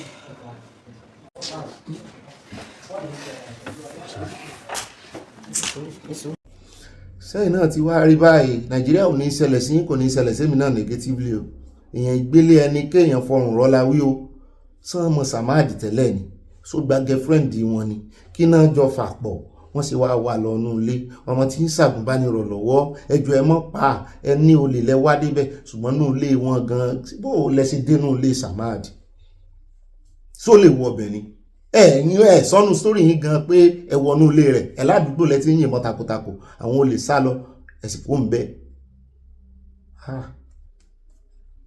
nàìjíríà yìí tí gbogbo wọn ní lè lágbára o kì í sì ṣe iṣẹ́ ológun nìkan máa lé olè o kì í ṣe iṣẹ́ ológun o iṣẹ́ ọlọ́pàá ni o iṣẹ́ ọlọ́pàá ni o ṣe rí i pé wọ́n mẹ́hẹ̀ ń bẹ̀ yẹn wọ́n lọ pè wọ́n ní o ológun lè dáhùn bóyá tán bá pàdé olè lọ́nà tàbí táwọn náà ń kọjá lọ tán rí wípé olè ń jà ń bì kan wọn ní wo aráàlú ràn wọn á dá sí ṣùgbọ́n wọ́n ní èèyàn kan ló wá pe àwọn kì í ṣe iṣẹ́ yín kì í ṣe iṣẹ́ wọn ibẹ̀ yẹn gan rìpọ́ọ̀tù yẹn á kàn jẹ́ wípé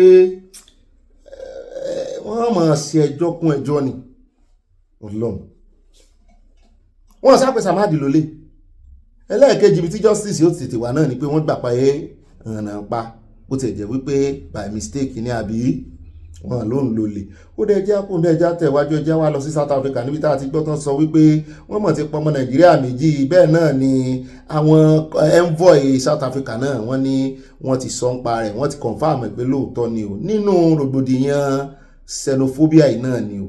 A fresh xenophobic violence in South Africa has claimed the lives of 2 Nigerians, triggering fear and panic within the diaspora community and prompting urgent diplomatic engagement by the federal government. The development comes as Nigerians living in South Africa demanded protection by the federal government, saying that protecting Nigerians abroad is both a constitutional and moral obligation of the government. The Nigerian consulate Nigeria in Johannesburg confirmed that Amara Miro Emmanuel and Ekpeyong Andrew were in a separate incident linked to rising anti-foreign tension. Ọmọ Nàìjíríà bá kélé wọn lórí wípé àwọn páláriwo agbárábìnrin kan náà wà tí ń pariwo wípé Nigerian government ààrẹ Tinubu ní ti ń pariwo pé come and save us, help us. Àwọn wà lẹ́yìn odi omi pé kẹ́ ẹ mọ́ rí tàwọn rò.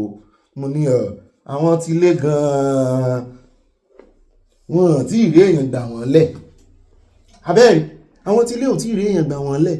Àwa ti ta láwọ̀ àwọn retí báà náà làwọn sọ fáwọn tí lé wípé kán dìfẹ́ndì ara wọn kán jà fúnra wọn sàn tán rí èèyàn gbọ̀nlẹ̀ náà wà rántí àwọn ti ta nígbà tí ìsòlè láti mọ̀ wọ́n oníkálukú ni ó jà fúnra rẹ̀ a sì rí àwọn kọ́ńtírì yòókù a rí Ghana ẹ wò bó ṣe dìde fún àwọn tiwọn wọ́n ti lọ gbé máa yẹn wọ́n ti dá padà wọ́n bá pa máa yẹn síbẹ̀ ṣùgbọ́n wọ́n ti lọ gbé ẹ wá mọ̀ nǹkan kan wọ́n wá ní special hatred for Nigerians.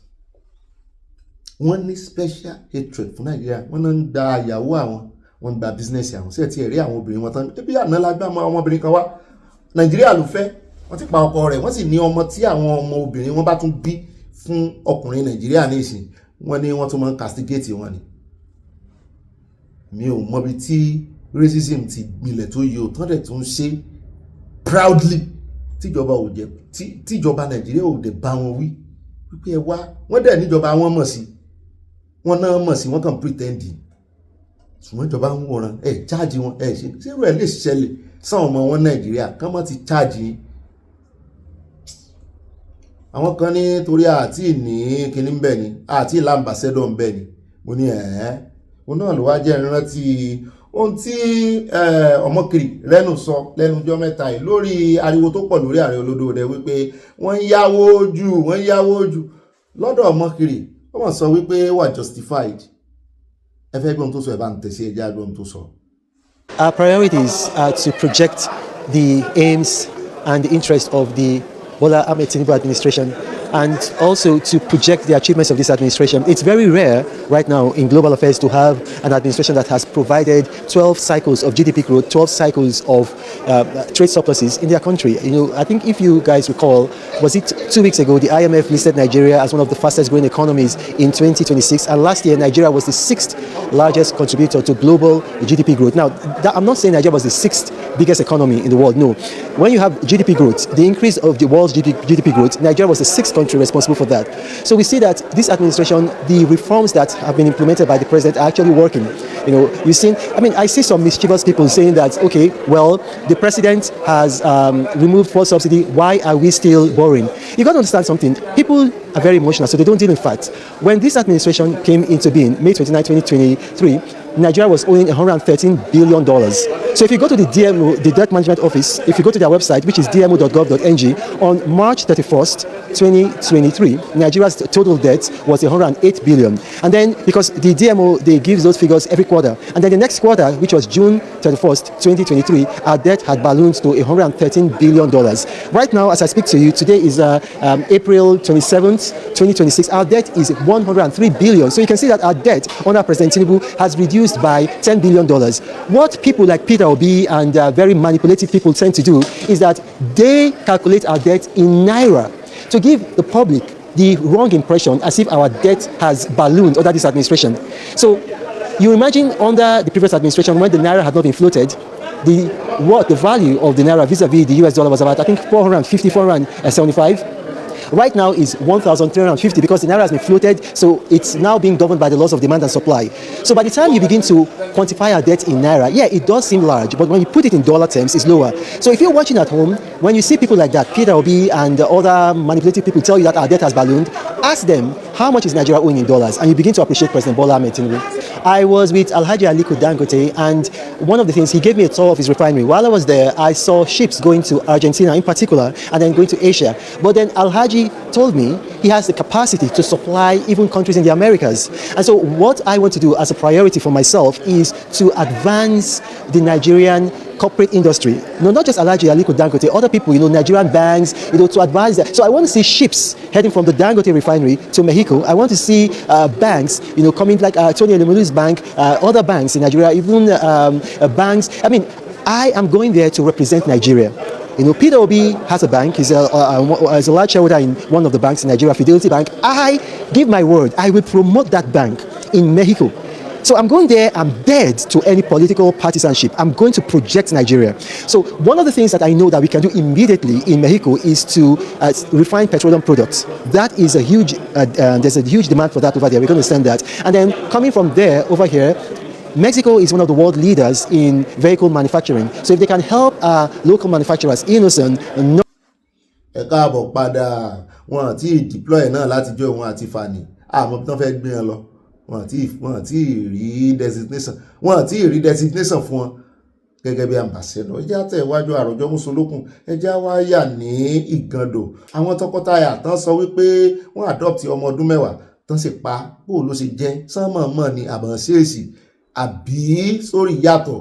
Wọ́n ní ìṣẹ̀lẹ̀ yìí ló fa ìpòrúurú ọkàn tó da àwọn èèyàn sí síbáṣibó ní agbègbè Ìgàndò, níbi tí arákùnrin Oyema àti ìyàwó rẹ̀ Adeline Ogbonna tí wọ́n ti allegedly na ọmọ ọdún 10 tí wọ́n adopt, tí wọ́n nà pa ò. Mo ní sàn bímọ náà sí adopt àbí bóyá wọ́n kàn ràn lọ́wọ́ àbí wọ́n kàn ṣàánú ọmọ yẹn wọ́n gbà sílé o. Ṣé wọ́n adopt ẹ̀ legally? When it was gathered that the couple who lived on Jemesi Papa Street had reportedly subjected the child to persistent maltreatment, wọ́n fi ìyà jẹ ni. Wọ́n ní bẹ́ẹ̀ náà ni wọ́n máa ń rán káàkiri gbogbo àdúgbò, gbogbo àwọn ará àdúgbò ló lè testify pé àwọn ọmọ rí bá ṣe ń fi ìyà jọmọ ìbò bá pọnmi dé nísìn, wọ́n á ní kó tún lò kórè ìrù ẹrù wá, ìgbà míì wọ́n á ní kórè ìra nǹkan wá lọ́nà jíjìn. Wọ́n ní ara ọmọ yìí ò dára, ọmọ rẹ̀ ò le. Wọ́n ní Faith lórúkọ ọmọ yìí ń jẹ́. Wọ́n ní ara rẹ̀ ò yá fún bí ọ̀sẹ̀ méjì. Wọ́n lára àwọn ará àdúgbò tórúkọ rẹ̀ ń jẹ́ Adékúnlé Taofik, wọ́n lòun ló kó bá wọn wípé wọ́n lòun rí tọkọtaya yìí lọ́jọ́ Sunday níbi tí wọ́n ti bẹ̀rẹ̀ sí ní lu ọmọ yìí, wọ́n lù ní àlùbami tọmọ yìí sì fi dákẹ́ mọ́ wọn lọ́wọ́. Wọ́n ní ó sọ wípé the couple had adopted a 10-year-old child. They had been consistently maltreating and assaulting the child. Ó ní wọ́n ti ń fi ìyà jẹ ọmọ yìí tipẹ́tipẹ́. Wọ́n ní ṣùgbọ́n lẹ́yìn ìgbà náà wọ́n pàpà rọ̀ sí ọmọ yìí lọ sí hospital níbi tí wọ́n ti confirm ẹ̀ wípé kò tiẹ̀ ikú ẹ̀ lẹ́gbẹ́ wá o on arrival wọ́n confam ẹ̀ dead. Angered by the development, gbogbo àwọn ọ̀dọ́ langbalangba àdúgbò yìí wọ́n ní wọ́n jáde síta wọ́n sì mú arábìnrin náà bá kóyà fún gidi wípé ànàfẹ́ kú làwọn náà àtọkọ rẹ̀ àti wọ. Another resident tó jẹ́ ará àdúgbò náà wọ́n ní òun ló wá sọ wípé kán má dárúkọ òun pé personal for personal reason, pé òun rí ọkọ rẹ̀ ní ìdájí tórè pé àwọn tí máa ń wa kẹ̀kẹ́ márúwá wọ́n fẹ́ gbé òkú ọmọ yẹn wọ́n fẹ́ rí jù. Ó ní làwọn ará àdúgbò bá mú àwọn ọ̀dọ́ wípé ń bo mọ̀ yín àwọn tún yín mọ̀ àwọn má dírẹ́sì ilé yín àwọn mọ̀ ìyàtẹ́ fi ń jẹ ọmọ yìí wá fi ìyà jẹ tán ẹ pa wá fẹ́rẹ̀ gbé òkú rẹ̀ sọnù láíláí. Wọ́n ní lẹ́yìn ìgbà tọmọ ìkú tán wọ́n gbé òkú rẹ̀ sínú yàrá wọ́n sì dìbọn bí ẹni pé kò sí nǹkan kan. Wọ́n ní nígbà tó dáàárọ̀ gan wọ́n ní ìyàwó rẹ̀ jáde ó ṣe normal ó ń ṣe bí ẹni tó ń dáná ṣùgbọ́n àwọn ò gbọ́ ẹ̀kún ọmọ yẹn mọ́ iṣẹ́ tó máa ń rán ọmọ yẹn tẹ́lẹ̀ àwọn náà wá ń jẹ iṣẹ́ tó máa ń rán ọmọ ń dàjí lọ́mọ tí máa ń jí ọmọ pọnmi kiri wọ́n náà wá ń jẹ. It was residents who had been observing what was going on and raised alarm about the whereabouts of the girl before they discovered that she had died. If they had succeeded in disposing the body, no one would have known. Wọ́n kàn wá wá ní ẹ̀ orí ìsọlùdé oṣù kìíní oṣù kejì oṣù kẹta oṣù kẹrin táwọn èèyàn fi gbàgbé wípé àbúyọ ọmọ yìí ti bọ́ lọ́wọ́ wọn. Wọ́n nígbà tí àwọn ọlọ́pàá débẹ̀ torí àwọn ará àdúgbò wọ́n ké gbàjarè sí àwọn ọlọ́pàá wọ́n ní wọ́n tètè ya fa àwọn méjèèjì lẹ́yìn lọ́wọ́ ibẹ̀ náà ti bá òkú ọmọ nínú ilé o. A police source told our oníròyìn that suspect during interrogation claimed the girl was sick and ó sì kú nígbà tí ó ń gba ìtọ́jú lọ hospital yẹn mú wa lọ hospital ibi tẹ́ gbé lọ tó ti ń gbà tọ́jú tó kú sí ẹ fún wa ní death certificate àgbí wọ́n sá fún yín lọ hospital pọ̀dọ̀ àwọn ló kú sí o. Ṣùgbọ́n nígbà táwọn bẹ̀rẹ̀ ìwádìí wọ́n ní ìwádìí alákọ̀ọ́kọ́ ìgbésẹ̀ alákọ̀ọ́kọ́ fi hàn wípé the child already dead before she was brought to the medical facility tó ráwọn gba hospital yẹn lọ. The case will be transferred to the State Criminal Investigation Department Panti for further investigation. Sọmọ yìí ò ní bàbá kò ní ìyá ni kò lẹ́bí ṣé ọmọ òrukàn ni ta ló fẹ́ gbèjà rẹ̀ jà. When he's speaking further on the incident, Taofeek, who is the state coordinator of the Take It Back movement, said the medical facility where Faith was taken confirmed that she was brought in dead. While I was questioning the suspect, he claimed the girl was sick, that they rushed her to the hospital and she later died. Unfortunately for him, the doctor there is known to me and also my personal physician. I called the doctor to verify the claim and he confirmed that the child was brought to the hospital but she was already dead on arrival. Taofeek also vowed that justice will be pursued in the matter. Ẹjọ́ wẹ́bà pursue ẹ̀ o ti nà ọmọ pàkéyàn dẹ̀ máa treat ọmọ títí tó fi kú. Wọ́n mọ̀ wọ́n ni o tó rójú wọn ò fọ́ pé nǹkan ṣe ọmọ yẹn. Wọ́n wá sọ wọ́n ní agbẹnusọ fún iléeṣẹ́ ọlọ́pàá nípínlẹ̀ Èkó PPRO officer Abimbola Adebisi could not be reached as calls to our telephone line were not answered. Abẹ́ẹ̀ tí wọ́n á rí ọmọ kékeré ọmọ ọdún mẹ́wàá tẹ́ adopt wọ́n adopt ẹ̀ o èmi ò gbà fún adopt ẹ̀ ni bóyá wọ́n gbà gẹ́gẹ́ bí ọmọ ọ̀dọ̀ ló máa jẹ́ kán mú ìwé tán fi adopt ẹ̀ wá torí mẹ́yàn bá adopt èèyàn ó ti dọmọ rẹ̀ ó ti di gbóǹpin ogún ó pin kan torí adopted child ni tí ìjọba sì mọ̀ mo rò pé òyìnbó náà kàn ló ń bẹ̀ wọ́n fọmọ yẹn sọfà ni ìwọ̀fà wọ́n fi ṣẹ́rú ni wà nàpa in this age àwọn kan wà bẹ́ẹ̀ o àwọn ò ní sọ̀rọ̀ àṣọ tribe ní ìsinyìí o ọmọ Ìgbò nìyẹn o ṣùgbọ́n wọ́n ti ní àmọ́sọ tribe mọ̀ pé ó ń ṣẹlẹ̀ náà nílẹ̀ Yorùbá ó ń ṣẹlẹ̀ lẹ́ni ìgbéyà òun náà ló tún ti ṣẹlẹ̀ yìí o ṣùgbọ́n àjòlójìn o ẹrú ní bàbá o ẹrú ní bàbá o àwọn èèyàn burú o people are wicked. Ìjà tẹ̀ wájú ká tó lọ sọ́dọ̀ bàbá Oríyọmí àti funny thinker mo ti rántí orúkọ rẹ̀ mo ti ẹ̀ gbogbo ẹ̀gùn tán kó sí lẹ́yìn in fact wọ́n depict ẹ̀ dáadáa. Ẹ jẹ́ àkọ́kọ́ yà ní ọ̀dọ̀ àǹtí Aisha Achimogo mo ti sọ fún yín lẹ́ẹ̀kan tíjọba ìpínlẹ̀ Èkó sọ wọ́n ní ìròyìn pé wọ́n ní ìròyìn fògànà ní ìròyìn pé kí Sanwoolu kó resign o torí health ẹ̀ wọ́n ní ìròyìn fògànà ni wọ́n ní kò sí tó jọ o ẹ mọ́ dà Sahara reporters lọ́wọ́ àwọn àmọ́ wò ẹ jẹ́ á fún ní bí ọ̀sẹ̀ kan síra wọn ó lè mọ́tò bẹ́ẹ̀ á rí di òótọ́.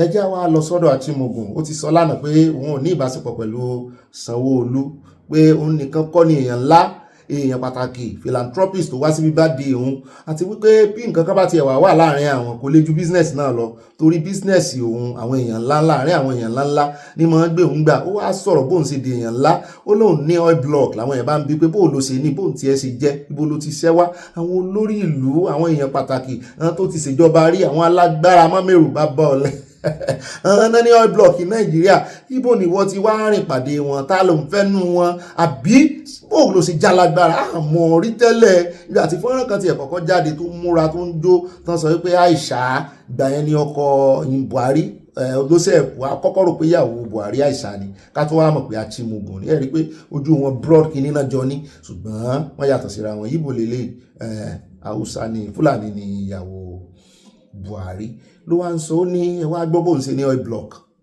àti wípé ẹ wá gbọ́ 13 million péré $50,000 ni wọ́n bá nínú ilé òun mo ní sóti ẹ̀yẹ kẹ́ ẹ mọ́ ná dọ́là nínú Nàìjíríà ó ṣàlàyé ẹnu ẹ̀fẹ́ bó àwọn ọ̀rọ̀ kan tó lóun ò ní sọ lánàá nípa EFCC torí ẹjọ́ wà nílé ẹjọ́ ó ti ń ṣe àlàyé díẹ̀díẹ̀ ẹ bá ń tẹ̀sí ẹjọ́ àgbẹ̀yòkú part 2 ọ̀rọ̀ tó sọkù lánàá àwọn èèyàn ò bìlí pé kò sájẹsìpọ̀ láàrin wọn àti ìbí ó sì wá jàǹdà tó sọ̀rọ̀ náà la tún gbọ́rọ̀ ìtàn níròyìn fún gànà ní sẹ́ẹ̀tì ẹ̀rí bí ìjọba Èkó sì tètè dáhùn yẹn ẹ̀rí àtúgbọ́ mi lórí ẹ bá ń tẹ̀sí ẹjọ́ àgbẹ̀yòkú ọ̀rọ̀ rẹ̀. Well, let me also correct an impression that $30 million was not found in my house when my house was raided. And let me also correct that what is published on the website of EFCC said a certain state. I want to believe that is not Lagos State because the state was not clearly. So it's what is out there. So I won't also, entertain that it said it's Lagos State because that hasn't been thrown at me. My house was raided, yes, but only $50,000 and 30 million belonged to my mom was found in my house, and then again my personal belonging. I don't know where Nigeria got the impression that I had $30 million in my house. I'm not a bank, so I won't keep $30 million in my house. I have kids who go to school abroad, so it's important that you have those currencies kept away for emergencies. That's why I had, that money at home. There are two big processes now. The deep offshore bid round that happened between 2022 and 2023, and there's another mini bid round that also happened between 2023 and 2024. So we participated in this process. Like we are operating oil and gas company because we have other assets that we're dealing with, and because I'm very audacious and ambitious, and I have the team to put to it. We went through that process, and by the grace of God, we won the process. Very transparently, it was a public process. It wasn't selective. So you won the bid for an oil block? Correct. So you own an oil block? My company, not me. Osun Govt? Correct. Won an oil block bid? Correct. Is that what you paid the money for? Or like I said again, sure, I will not deal with that because it's in court. So that money was not found physically in your house? No, not at all. But was found in your account? I'm not going to deal with that. It's in court. How many oil blocks do you own? I said we participated in two big processes, so that makes it two. So there was a big process, so the deep offshore and the mini bid round. So we participated in two processes, and we're lucky to have won the two processes as well. So that money that is being forfeited, found in your bank account, this is the money coming from which state? If you say that this is not from So I repeat again that I'm not going to address a matter that is in court. We compare it to law, so wait for the law to take its course. When after the process, I'll come back and give you clear. Give us an understanding. All of a sudden, you just became so wealthy. You just own an oil block. Because all of a sudden, Aisha Chimungu just came on the radar. You just own an oil block. It's not a game and a business for people who just started business yesterday. Where did you get your money from? I stand to be corrected, but with the oil industry, so you can actually start up a company and bid a process. It's about a teamwork. It's about the process. It's about being intentional. It's about having a technical team to, you can have a vision to build things together. You don't have to be in business for 10 years, because you can have a bunch of, retired IOC, business owners that in that industry and decide to put themselves together. So with oil and gas, your length of work gives you experience. It's calculated as experience into that company. So we translate those. And by the grace of God, I've got those personnel within my organization. Who helped you to win the oil block? Who did you know? I didn't know anyone. It was a public bidding. We didn't know. So it was a transparent process? Very, very. Where did it happen? In Nigeria. In Abuja? Abuja, Lagos. The commercial was done in Lagos. Open to everyone. So it was a transparent, not like you have a godfather who helped you to do it? No, God is my godfather. ó dá ilé ní eégún láti kẹ́yìn balẹ̀ ẹ káàbọ̀ padà ẹdí ẹ̀ tó nú ọ̀rọ̀ lọ́rọ̀ ìròyìn là ń gbé àti ń ṣàbòsí kí ló kàn wá ń bẹ̀ wọ́n bá ń fẹ́ra àwọn tó ń ṣàtúnṣe wà ara wọn kí ló kàn wá ń bẹ̀ ṣé ìyàwó ẹni tí wọ́n ń fẹ̀sùn kàn só sọ̀rọ̀ ni àbújáde wá sọ wípé wọ́n ń ṣàtúnṣe wà ọkọ òun ń ṣàtúnṣe wà èèyàn kan gómìnà Nàìjíríà ẹni tí ò gómìnà gan tó jólówó mọ́ sí ń jayé orí rẹ̀ pẹ̀lú sìgá ẹsẹ̀ mú obìnrin sì já pàǹtà tó jẹ́ pọ̀n gan ààbọ̀ fọkọ̀ rẹ̀ ni púpọ̀ wọn nù wọ́n pọ̀ ń ta rẹpẹtẹ bó lọkùnrin wá sẹkọ́nọ́mì ilé ìgan ẹ̀páwọ̀ àwọn ọkùnrin Nàìjíríà láti fẹ́ yàwó oníkálukú wọn kàn ń jísọ ara wọn jẹ́ Nàìjíríà ni mi ṣe oníṣìnà o wọ́n lè ṣe ìṣìnà fẹ́rẹ́fẹ́ alájà mo ti fẹ́ yàwó lé alájà o mo fẹ́ àbí ká wé kinní fún ọ náà ni àìrọ wọn àbímọ Kírísítẹ́nì làwọn Mariam Cyprian that's my new love. ó láwọn ẹjẹ́ wá sáré fẹ́lẹ́ ìkún ìròyìn méjìlá àfikún àdé ìpẹ̀tùmọ̀dù ìròyìn kan já àwọn ẹ̀ràn ìṣùgbọ́n ẹjẹ́ àkọ́kọ́ mu lórí ti Emiefele torí kò sí nínú abala àkórí ìròyìn níbi tá a ti ń gbọ́ wípé ìkan lára àwọn witness ajẹ́rìí kì í ṣajẹ́rìí Jehovah o ṣùgbọ́n ó lè jẹ́rìí lòdì sí Ọ̀gbẹ́ni Emiefele ẹ ti gbàgbé rẹ̀ sẹ́wọ̀n ọ̀rọ̀ ti jẹyọ báyìí tẹ́ bá rí adúrú owó tán move láti inú CBN account wọn ò fi tán move ẹ̀ lọ àjọgbọ́n náà ni o 6.23 billion ẹ bá pe náírà ń bẹ̀ ọ́ dọ́là náà move wọ́n sì rèé yí signature Buhari táwa ni Chinedu Enaya wọ́n ní a prosecution witness lára àwọn tí agbẹjọ́rò ìjọba mú wá on Monday ìyẹn lónìí náà ni ó told the Federal Capital Territory High Court ní Maitama Abuja that at least $6.23 billion was allegedly moved out of Central Bank of Nigeria CBN under the pretext of financial foreign election observers ní 2023 bó ná fẹ́ fún àwọn foreign observers EU tó jẹ́ pọ̀ gan-an máa kówó lẹ̀ wọ́n parọ́ fún Buhari mọ̀ gọ̀ ó mọ̀ gọ̀ fẹnu ọ̀ra o kó ṣe wá àmọ́ gbò kínní láìsí pé wọ́n gún lábẹ́rẹ́ oorun ẹjọ́ àtẹ̀ ìwájú ẹ̀ tí ìgbọ̀n nǹkan kan Emiefele is being prosecuted by the prosecute ọgbọ́n wọn Igbo ti ń pariwo pé wọ́n prosecute tẹ́lẹ̀ wọ́n ti mẹ̀chọ́nu by EFCC on amended 20 count charge bordering on alleged criminal breach of trust, forgery, abuse of office, conspiracy, and obtaining by false pretense. Enaya, who appeared as the 13th prosecution witness, PW11, told the court that he was a member of the investigative team assigned to probe the allegations against the former Apex Bank chief. Lead in evidence by EFCC counsel Rotimi Oyedepo-San, the witness said investigations uncovered that $6.23 billion was withdrawn from the CBN's vault under the guise of paying foreign election monitors invited for 2023 poll. Tó jẹ́ kí olódòdó wọlé. Wọ́n ní gẹ́gẹ́ bó ṣe sọ ọ̀pọ̀lọpọ̀ àwọn èèyàn tí náà mọ̀ sí ọ̀rọ̀ yìí controversial transfer of funds were invited for questioning during the investigation. He added that key documents authorizing the release of the money were also retrieved from the CBN. The witness further told the court that investigators discovered that the signatures of late former President Muhammadu Buhari and former Secretary to the Government of the Federation, Boss Mustapha, were allegedly forged to approve the release of the funds. My God. Bó lè signature Buhari ṣe rí?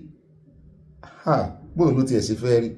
During cross-examination by defense counsel Matthew Borka-San, wọ́n ní Enaya disclosed that 5 officials of the CBN who endorsed the internal memo connected to the transaction has since been suspended by the bank.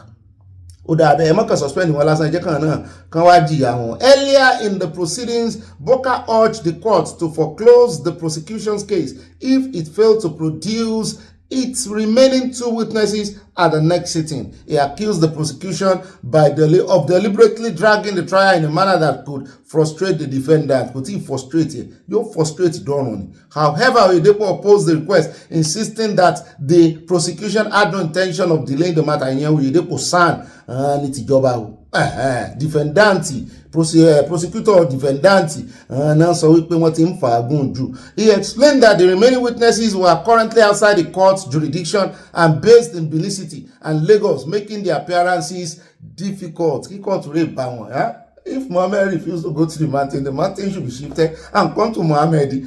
Kórédé kò kì í ṣe Mohammed ẹ̀ mùsùlùmí ó torí ẹ̀ tún lérò pé bóyá Mohammed ńlá sọ báyìí Salah lè wà sálà ní tá a bá dárúkọ Mohammed mùsùlùmí ẹni ńlá ẹni iyì ẹni ọlọ́run lọ́dọ̀ tiwa gbàgbé gbogbo àwọn tó fẹ́ ba orúkọ kìíní jẹ́ tó fi ń tàbùkù Mohammed ẹ̀yin náà níṣẹ́ ṣe àwọn ìrìn lọ́wọ́ ni. Bẹ́ẹ̀ náà ni wọ́n ní Justice Mwazu directed both parties to reserve their argument on the application until the final address stage. Lọ́rọ̀ kan wọ́n láṣìírí ti tú báyìí o wọ́n rèé sí Olúwọlé signature Buhari ẹ̀ tí Buhari náà lè ṣe sẹ́yìn wà rèé sí Olúwọlé signature Tinubu Buhari gọ̀dí ẹ̀ fẹ́ lu wọn ra I'm sorry to say kí ló dé wọ́n bà nǹkan jẹ́ lábẹ́ ìṣèjọba ẹ̀ kàn ń bó lódò dẹ́ni olódò òde òkan fẹ́ tú àṣírí Buhari fún yín tó bá tú àṣírí Buhari ó ti mọ̀ pé náà ni ó bá tó rán náà ti jẹ́wọ́ wọn ti ní tó rán náà ti sọ wọ́n ti ní àwọn ò kà sí pé Buhari ló ṣèjọba àwọn làwọn ṣèjọba gbogbo ẹ̀ṣẹ̀ Buhari wá ń kọ́ ẹ̀ ó yẹ kẹ́ ẹ tọ́jú Emiefele náà gbà náà o torí abẹ́ ìṣèjọba Buhari ló ti kó gbélé ìjẹ́sì ti sọ ẹni ìṣèjọba Buhari ẹni ìṣèjọba yín ni ó yẹ kẹ́ ẹ olódò rẹ̀ ẹ mọ̀ fi lẹ́ o ẹ já wá lọ sí Ìpẹ̀tùmodù pàápàá níbi tá a ti gbọ́ tán sọ wípé wọ́n ní ìjọba Ọ̀ṣun state wọ́n ní wọ́n ti yọ Ìpẹ̀tùmodù wọ́n ní wọ́n ti yọ ọba Ìpẹ̀tùmodù lóyè wọ́n ti declare stool vacant Osun Govt sack Apetumodu of Ìpẹ̀tùmodù. Gẹ́gẹ́ bá a ṣe gbọ́ wọ́n ní ìpínlẹ̀ Ọ̀ṣun wọ́n ní wọ́n ti declare síìtì Apetumodu vacant ṣùgbọ́n ibi tí a ti ń rò pé bó láṣẹ gbé ìròyìn tá tiẹ̀ pọn dáadáa tó rà tí ń retí ìròyìn bẹ̀ náà látún ti rí update tí ìjọba ìpínlẹ̀ Ọ̀ṣun sọ pé irọ́ ni o bọ́dì mọ́tì ìbọn gbé o mọ́tì ìbọn gbé o àwọn ò sọ bẹ́ẹ̀ o àwọn ti sọ fún ọkọ wọn wádìí ìròyìn mo ní òótọ́ náà ní mí náà ti n ò lè rí ìròyìn kan kí n mọ̀ wá ìdàkejì ẹ̀ bẹ́ẹ̀ ni mo máa query Google ní wípé so real is there any update is there any counter ìròyìn bẹ́ẹ̀ mi ṣe wọ́n wá ròyìn mi nù àwọn àdéhùn kankan ṣe nǹkan mo ti ní is there any counter ròyìn àtàná tí mo ti rí ti Sowore lórí ti Lagos State ṣe mọ̀ pé Sowore sì rè ìdí tí mo ṣe lo flyer yẹn ni wípé tí Star Reporters bá gbé news ẹ rí gbogbo àwọn tó dìnnà ẹ ẹjá sì fi ilẹ̀ náà ká fi ti Sanwoolu ẹjá fi sẹ́gbẹ̀ẹ́ kùn ẹ rí torí mo ti dán wò bí ẹ̀mí jíṣẹ́ mẹ́ta eléyìí ti ìròyìn pé wọ́n fẹ́ gbàjọba lọ́wọ́ olódòdẹ Star Reporters ló kọ́kọ́ gbé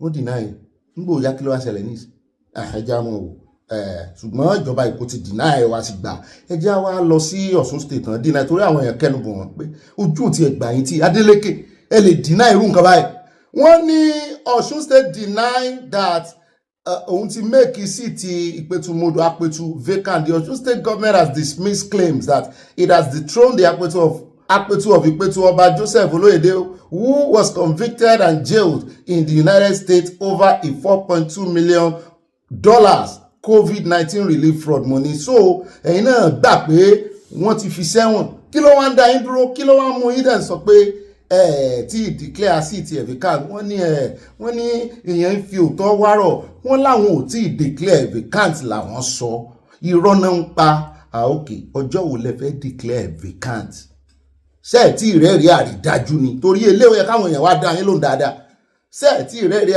àwọn aráàlú ti bá yín declare vacant already ta ló wà nídìí kíní gan tó ń dá wọn dúró.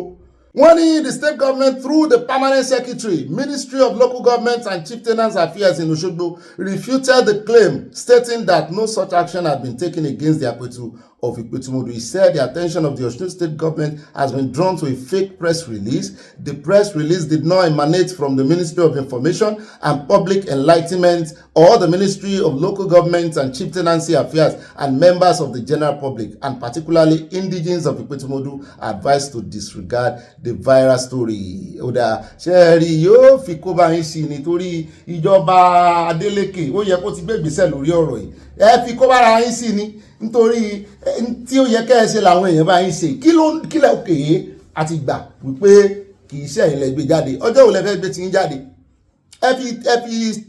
ẹ fi síde ara yín síta mọ́ ni kí lẹ̀ ń dúró dè kí ló dé tẹ́ ẹ̀ fún wa lọ́pdẹ̀tì lórí ọ̀rọ̀ yìí kí ló dé tẹ́ ẹ máa ń fi àpèrè ṣe kiri báyìí ná ìjọba ìpínlẹ̀ Ọ̀ṣun lẹ̀ tún lẹ́nu ọ̀rọ̀ yẹn tún jáde wá sọ ló yẹ kẹ́ ẹ kárí wọnú ni kẹ́ ẹ tètè gbé ìgbésẹ̀ lórí ẹ̀ pé ń jọ bẹ́ẹ̀ pé kìíní ti ń káwọn ọmọ onílùú lára o sẹ́yìn lẹ́nu ìlú ni èèyàn rèé wọ́n ti mú ní USA sófin Nàìjíríà fààyè gba kí ẹni tó ti lọ ṣẹ̀wọ̀n ń ta kó wá padà wá jẹ kìíní ni mo ń gbá argument nígbà tí ìṣe pé Nàìjíríà ló ti ṣẹ̀wọ̀n ìyẹn lọ ṣẹ̀wọ̀n ń ta ó sì ẹ̀sì rí ó bà ìlú lórúkọ jẹ́ odidi Nàìjíríà ló bà lórúkọ jẹ́ ó bà odidi Ọ̀ṣun lórúkọ jẹ́ ẹ̀yin ará Ìpẹ̀tù ẹ lọ ọ̀fẹ́ ẹ lọ bá Ọ̀ọ̀ni bẹ́ẹ̀ bá fẹjọ́ rẹ̀ sùn Ọ̀ọ̀ni àtàwọn tí wọ́n ń dìlé rẹ̀ ẹ rí pé ó bà nítorí wọ́n ń wojú rere àwọn ọba ní ìsìn wọ́n lè mọ fi ń pa wẹ̀dẹ̀ pé kékeré ti yín nínú ọ̀rọ̀ ìdìbò sẹ́wọ̀n pé ti jáde yìí náà ti halẹ̀ mọ́ wọn ẹ lọ sọ́dọ̀ ọba Ọ̀ọ̀ni yàtọ̀ sí pé wọ́n lò lórí gbogbo ọba ńlẹ̀ Yorùbá àti ní gbogbo Nàìjíríà ẹ rèé fẹjọ́ wọn sùn wípé ọba tí ní àṣẹ o ẹ rèé fẹjọ́ wọn sùn ọba Ọ̀ọ̀ni ẹ rèé fi sun orírun pé wọ́n fẹ́ ba àpèrè jẹ́ òjúbà náà lọ kọ́ ní báyìí pé ṣàkíyèsí gbogbo àwọn tí ń bá Adeleke ṣiṣẹ́ tí wọ́n fẹ́ ba ìjọba rẹ̀ jẹ́ torí mo mọ̀ pé kì í ṣe Adeleke ọwọ́ Adeleke ò sí ń bẹ̀ tó wà lábẹ́ kínní ni tí wọ́n jẹ́ nǹkan kan tán fẹ́ mọ̀ ṣe bí ẹni páwọn jẹ́ nǹkan kan ẹ fẹ́ balẹ̀ Yorùbá ló kọjá nínà kí lẹ fẹ́ kí ọmọ Ìgbò yẹn bá gbọ́ nísìnyí wípé ọba kan lọ ṣẹ̀wọ̀n ó wá padà tún wá sórí àpèrè iyì wo lẹ fẹ́ kan fún sóun gan lè ojú òní ìgbà tí sóun gan lè padà wà wọn sọba wọn sẹ́wàá torí èèyàn kan tẹ́ẹ̀dì gbogbo àwọn èèyàn lọ́wọ́ mú ẹni advice mi ti le jù ṣé ọmọ Ìpẹ̀tù lèmi ni mo ti gbẹnu kó ń bẹ ó dá ẹjá tẹ̀wájú ẹjá wa lọ sí ọ̀dọ̀ bàbá wa Oríyọmí Hamzat wọ́n fohùn ránṣẹ́ sí ọmọ yìí àwọn èèyàn tí ẹ ń sọ fún ọ pé ọmọ yìí kéré sí yín ẹ fílẹ̀ jàre bàbá ní rárá o kékeré tí ẹ ló kéré náà ẹ bá ní kàn fílẹ̀ igi kékeré tàn bá fojú rẹ̀ ń gbà mí ní máa ń gún èèyàn lójú ṣé ẹ rí ọmọ yìí ó fẹ́ fi àwọn ó fẹ́ fà wọ́n wọ́n fẹ́ lò ó láti fà wọ́n wálẹ̀ ni àwọn ò sì ní gbà òun kọ́ làwọn ń bá jà o wọ́n làwọn náà fẹ́ fi pàrokò sí àwọn tí wọ́n já látìlẹ́yìn rẹ̀ ni pé àwọn fẹ́ pè lẹ́jọ́ ní kó lọ múra gbogbo ẹ̀rí rẹ̀ torí wọ́n ló wà lára àwọn tí ń fẹ́ lójú pé àwọn ń bá gún mí ṣe àwọn náà fẹ́ gbé sàríà wá sílẹ̀ Yorùbá pé gbogbo ẹ̀rí rẹ̀ kò mú jáde ẹ sì mọ̀ páwọn èèyàn náà wọ́n burú ó sì wá jẹ́dà ìtàn fẹ́ ṣe olórí tàn fẹ́ gbé ipò ló wá ń wá àjẹ́ndà ìjáde yóò sọ gba àwọn tán ràn wá táwọn tó ń kọ́ lọ́gbọ́n wípé kó má dárúkọ àwọn directly kó má pa àwọn nínàgìjẹ pé ọ̀dọ̀ àwọn ni ọ̀rọ̀ ń bọ̀ àwọn sì ní gbogbo ẹ̀rí rẹ̀ pátápátá pé àwọn ń sọ ní látijọ́ ìṣùgbọ́n òṣùwọ̀n rẹ̀ ti kún báyìí ó ti gungi rékọjá ìwé lọ́dọ̀ àwọn náà kan náà àwọn solisítọ̀ ẹ̀kọ́ kan lórí agbábí náà wá ní ẹ̀sùn dákọ̀ yín ní ó kéré sí yín ó kéré sí nọ́mbà yín ó dáa ó kéré sí nọ́mbà kò kéré sí nọ́mbà àwọn tó wà lẹ́yìn ẹ̀ àwọn ò fojú wọn hàn tán bá fa gbùrú rẹ̀ ó fa igbó làwọn kan wá ní yes ẹ ṣe bẹ́ẹ̀ ṣe eré ẹ fà á àmọ̀ yín dáadáa àmọ̀ pé justice lẹ̀ mọ́ wá justice fúnra yín náà nínú bẹ́ẹ̀ ṣe ń wá justice fáwọn èèyàn àwọn aráàlú ibẹ̀ náà lẹ ti ń gbójú bí tẹ́ ẹ ti ń gba ìkórira lọ́wọ́ àwọn kan wípé ẹ̀ ń sòótọ́ ẹ̀ ń sòdodo ní ìsìn ó ti tásìkò káwọn èèyàn náà gbèjà yín. Oríyọmí náà appreciate o pé ṣùgbọ́n ọlọ́nà dójúlé ṣùgbọ́n àwọn fọwọ́ òfin tọ̀ gbogbo ọ̀nà tó wá ń gbà láti fi bọ̀n lórúkọ jẹ́ táwọn bá dé ilé ẹjọ́ sàbí àwọn bó ló ṣe connect ló ṣe mọ̀ pé wọ́n ló ń bá wí ọ̀nà tó fi bọ̀ ló kọjẹ́ dà àwọn ò fihàn àwọn lẹ́rìí kó náà rí prepare kó mẹ́rin rẹ̀ àwọn tó sì ń ṣe àtìlẹ́yìn fún kán rẹ́dí àti náwó kan náírà mo ní yes it will be a long fight pé mi ò bá rẹ́rìí nǹkan mi sọ ẹ bá ń tẹ̀sí ẹjẹ́ àkọ́kọ́ gbọ́ ohun tán fi ránṣẹ́ sí i. My dear brothers and sisters, if you look at the topic of this particular talk, get your evidence ready. You cannot blackmail me religiously. I am a Muslim by religion. That's the religion I chose. Of nobody can change me from being a Muslim, and you can never crucify me for choosing my religion. Religion is a personal thing. And I can never crucify anybody or fight anybody that chooses his or her own religion. My dear brothers and sisters, I've seen a lot, I've heard a lot. I choose silence. I was waiting for those people that deserve my response. But I took up this particular one because the message is not for those people that have chosen the job of blackmailing me as a priority, but it's for those that will come on here, that will call my phone, that that will knock the door of my office and say, Oriyomi, leave them, release them, look aside, withdraw the case. Please, talk to them now before the time comes. If I choose not to answer you that time, do not call me names. That strength you want to use to appeal to me, I want you to use those strengths now to appeal to them, to get their evidences ready. The evidence of where I had a meeting with Gumi, get it ready. The evidences of where you see me romancing with those people that are destroying our society in the name of religion, get it ready. The evidences of where you see Oriyomi Hamzat, and you can prove it beyond reasonable doubt that he is a fanatist, please get it ready. The evidences of where I fought Christians, the evidences of where I fought the traditional believers, please get those evidences ready. I am not going to take it easy, and I'm not going to look aside on this. Take me up for what I have done. I hate people lie. And you are saying it as if you are saying the truth. Get your evidences ready. I'm not arguing with you. I am talking to the people, the people that has the power, the strength, that has the control of the law, that they can call Oriyomi Hamzat. Look, Oriyomi, you have to drop this. Talk to them now before I start my home. Because if you are talking to me, the reason I don't like them to replace my name, that person that is telling you that you are saved from the cyber bully by doing that is not telling you the truth. For the fact that people can relate what you are saying to me, you have already robbed yourself. I am telling you the truth. I want this to be I want you to put an end to this rubbish now. I want you to put a stop to this rubbish now, because there is limit to how I can look aside when you are tampering with the reputation I have built with very hardworking, persistence, tolerance that none of your family member has ever endured to establish. This is Oriyomi Hamzat. Honestly, frankly, I am not joking. I am contesting. If I'm going to be the first person that will start from the grassroots, if I'm going to be the first person that will believe so much in the grassroots, if I'm going to be the first person that you will see as somebody that doesn't have money, that has never siphoned the people's money and bring it back to them to contest the election and be in charge of the resources of the nation. If I'm going to be the first person, I am ready to. Whatever it takes, I want to serve my people, and you can never prevent me from doing the needful. This is Oriyomi Hamzat. I love you all. God bless you.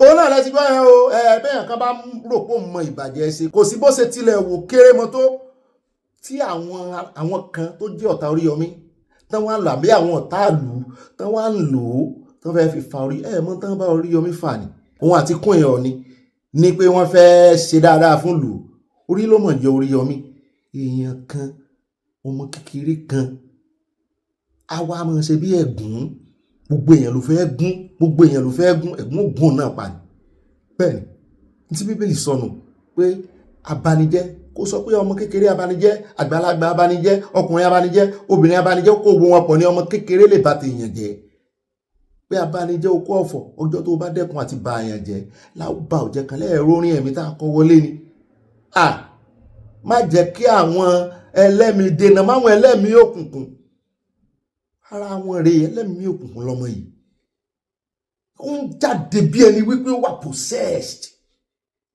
ẹ mọ̀ bí ẹni tó wà possessed tó fẹ́ bà nǹkan jẹ́ tó àwọn èèyàn náà sì rèé àwọn abanijẹ́ wọ́n rí èèyàn wọ́n sápamọ́ sẹ́yìn ẹ̀ wọ́n á wá máa lò ó owó kọ́ lélẹ̀ ìwà mọ́ kọjá owó ó fẹ́ fi kíní yẹn gòkè ó fẹ́ adóńdó mi ò lè ṣàlàyé ẹ̀ tí n bá ti rí báyìí wọ́n máa ń wo bí ẹni tó lẹ́mìí èṣù gidi mo ṣe máa ń wò nìyẹn ẹ wá ní kàn fojú fò irọ́ wọn ní fojú fò ibìkan ni ó ti jẹ̀yà rẹ̀ ibìkan ni ó ti jẹ ẹ má jẹ́ kàn fojú fò gbogbo àwọn adájọ́ àtàwọn agbẹjọ́rò orí àgbàgbé wọn ní bá débẹ̀ bóyá wọ́n wà á mọ́ bẹ́ẹ̀ tóró ti ṣe kì í ṣàkọ́kọ́ kì í ṣẹlẹ̀ kejì kì í ṣẹlẹ̀ kẹta kì í ṣẹlẹ̀ kẹrin ṣẹ́ẹ̀sì rí èèyàn mọ́ rí fáàtù yàn indirectly o bẹ́ẹ̀ bá fi lè èèyàn lè fìdí ẹ̀ múlẹ̀ lé ẹjọ́ pé èmi ló ń bá wí indirectly ẹ̀rọ agbàgbé sí ìgbàgbé kó wù kó lọ delete gbogbo ẹ̀ ọ̀rọ̀ sì rèé àwọn ọmọ ẹgbẹ́ èèyàn òun lè ti ẹ̀rí yóò ti rè mọ́ tó àwọn fídíò rẹ̀ wò pé sóhun ò ti ṣe mistake dárúkọ bàbá yìí níbì kan sóhun ò ti ṣe mistake kò dìgbà tó bá dárúkọ èèyàn tààràtààrà òun fi Sunday pé Monday wá rò pé tí bàbá mi bá fẹ́ gbé ọ náà ó rò pé èèyàn ò ti tó ó rò pé pẹ̀lú ọ̀rọ̀ tó tiẹ̀ ń sọ gan kó wọ́n dárúkọ ibi tó ń sọ sí ẹni tó ń dárẹ́tì ọ̀rọ̀ sí ọ̀rọ̀ tó sọ tí wọ́n fi ń dáhùn gbogbo ayé ló mọ ibi tó ń sọ̀rọ̀ sí wàá rò pé àwọn amukun mẹ́kọ̀ọ́ ló wà nílé ẹjọ́ ni kọ́mọ̀ gba táìmù àwọn èèyàn ní ẹ ó kàn fẹ́ waste táìmù kìíní kó dá iṣẹ́ bàbá ìdúró ṣé tó bá fẹ́ waste táìmù sọ yẹ kán ráyè mọ́ wá justice fáwọn èèyàn tán wá lórí prógrámù wọn mo ṣe expose ìwà ìdá wọn fáwọn èèyàn bínú gan ṣùgbọ́n àwọn èèyàn pariwo léèyàn lórí o pé tó bá jẹ́ wípé lóòótọ́ lórí ọ̀rọ̀ sàríà kó mẹ́rìí jáde kó mú ẹ̀rí rẹ̀ jáde kò sẹ́ni tó fọ àwa náà ń pariwo àní gbà bá a bá rẹ́rìí kẹ wá ò bóyá àní sojú abẹ́ǹkò Oríyọmí Hamzat ilẹ̀ ìgbàwọlé fúnlẹ̀ Yorùbá ẹ wá ò bóyá àní sọ fún pẹ́lá àdúgbò tá ń pa ṣé ẹ rí àwọn ọ̀bàyéjẹ́ yìí wọ́n máa ń wo ibi tí tó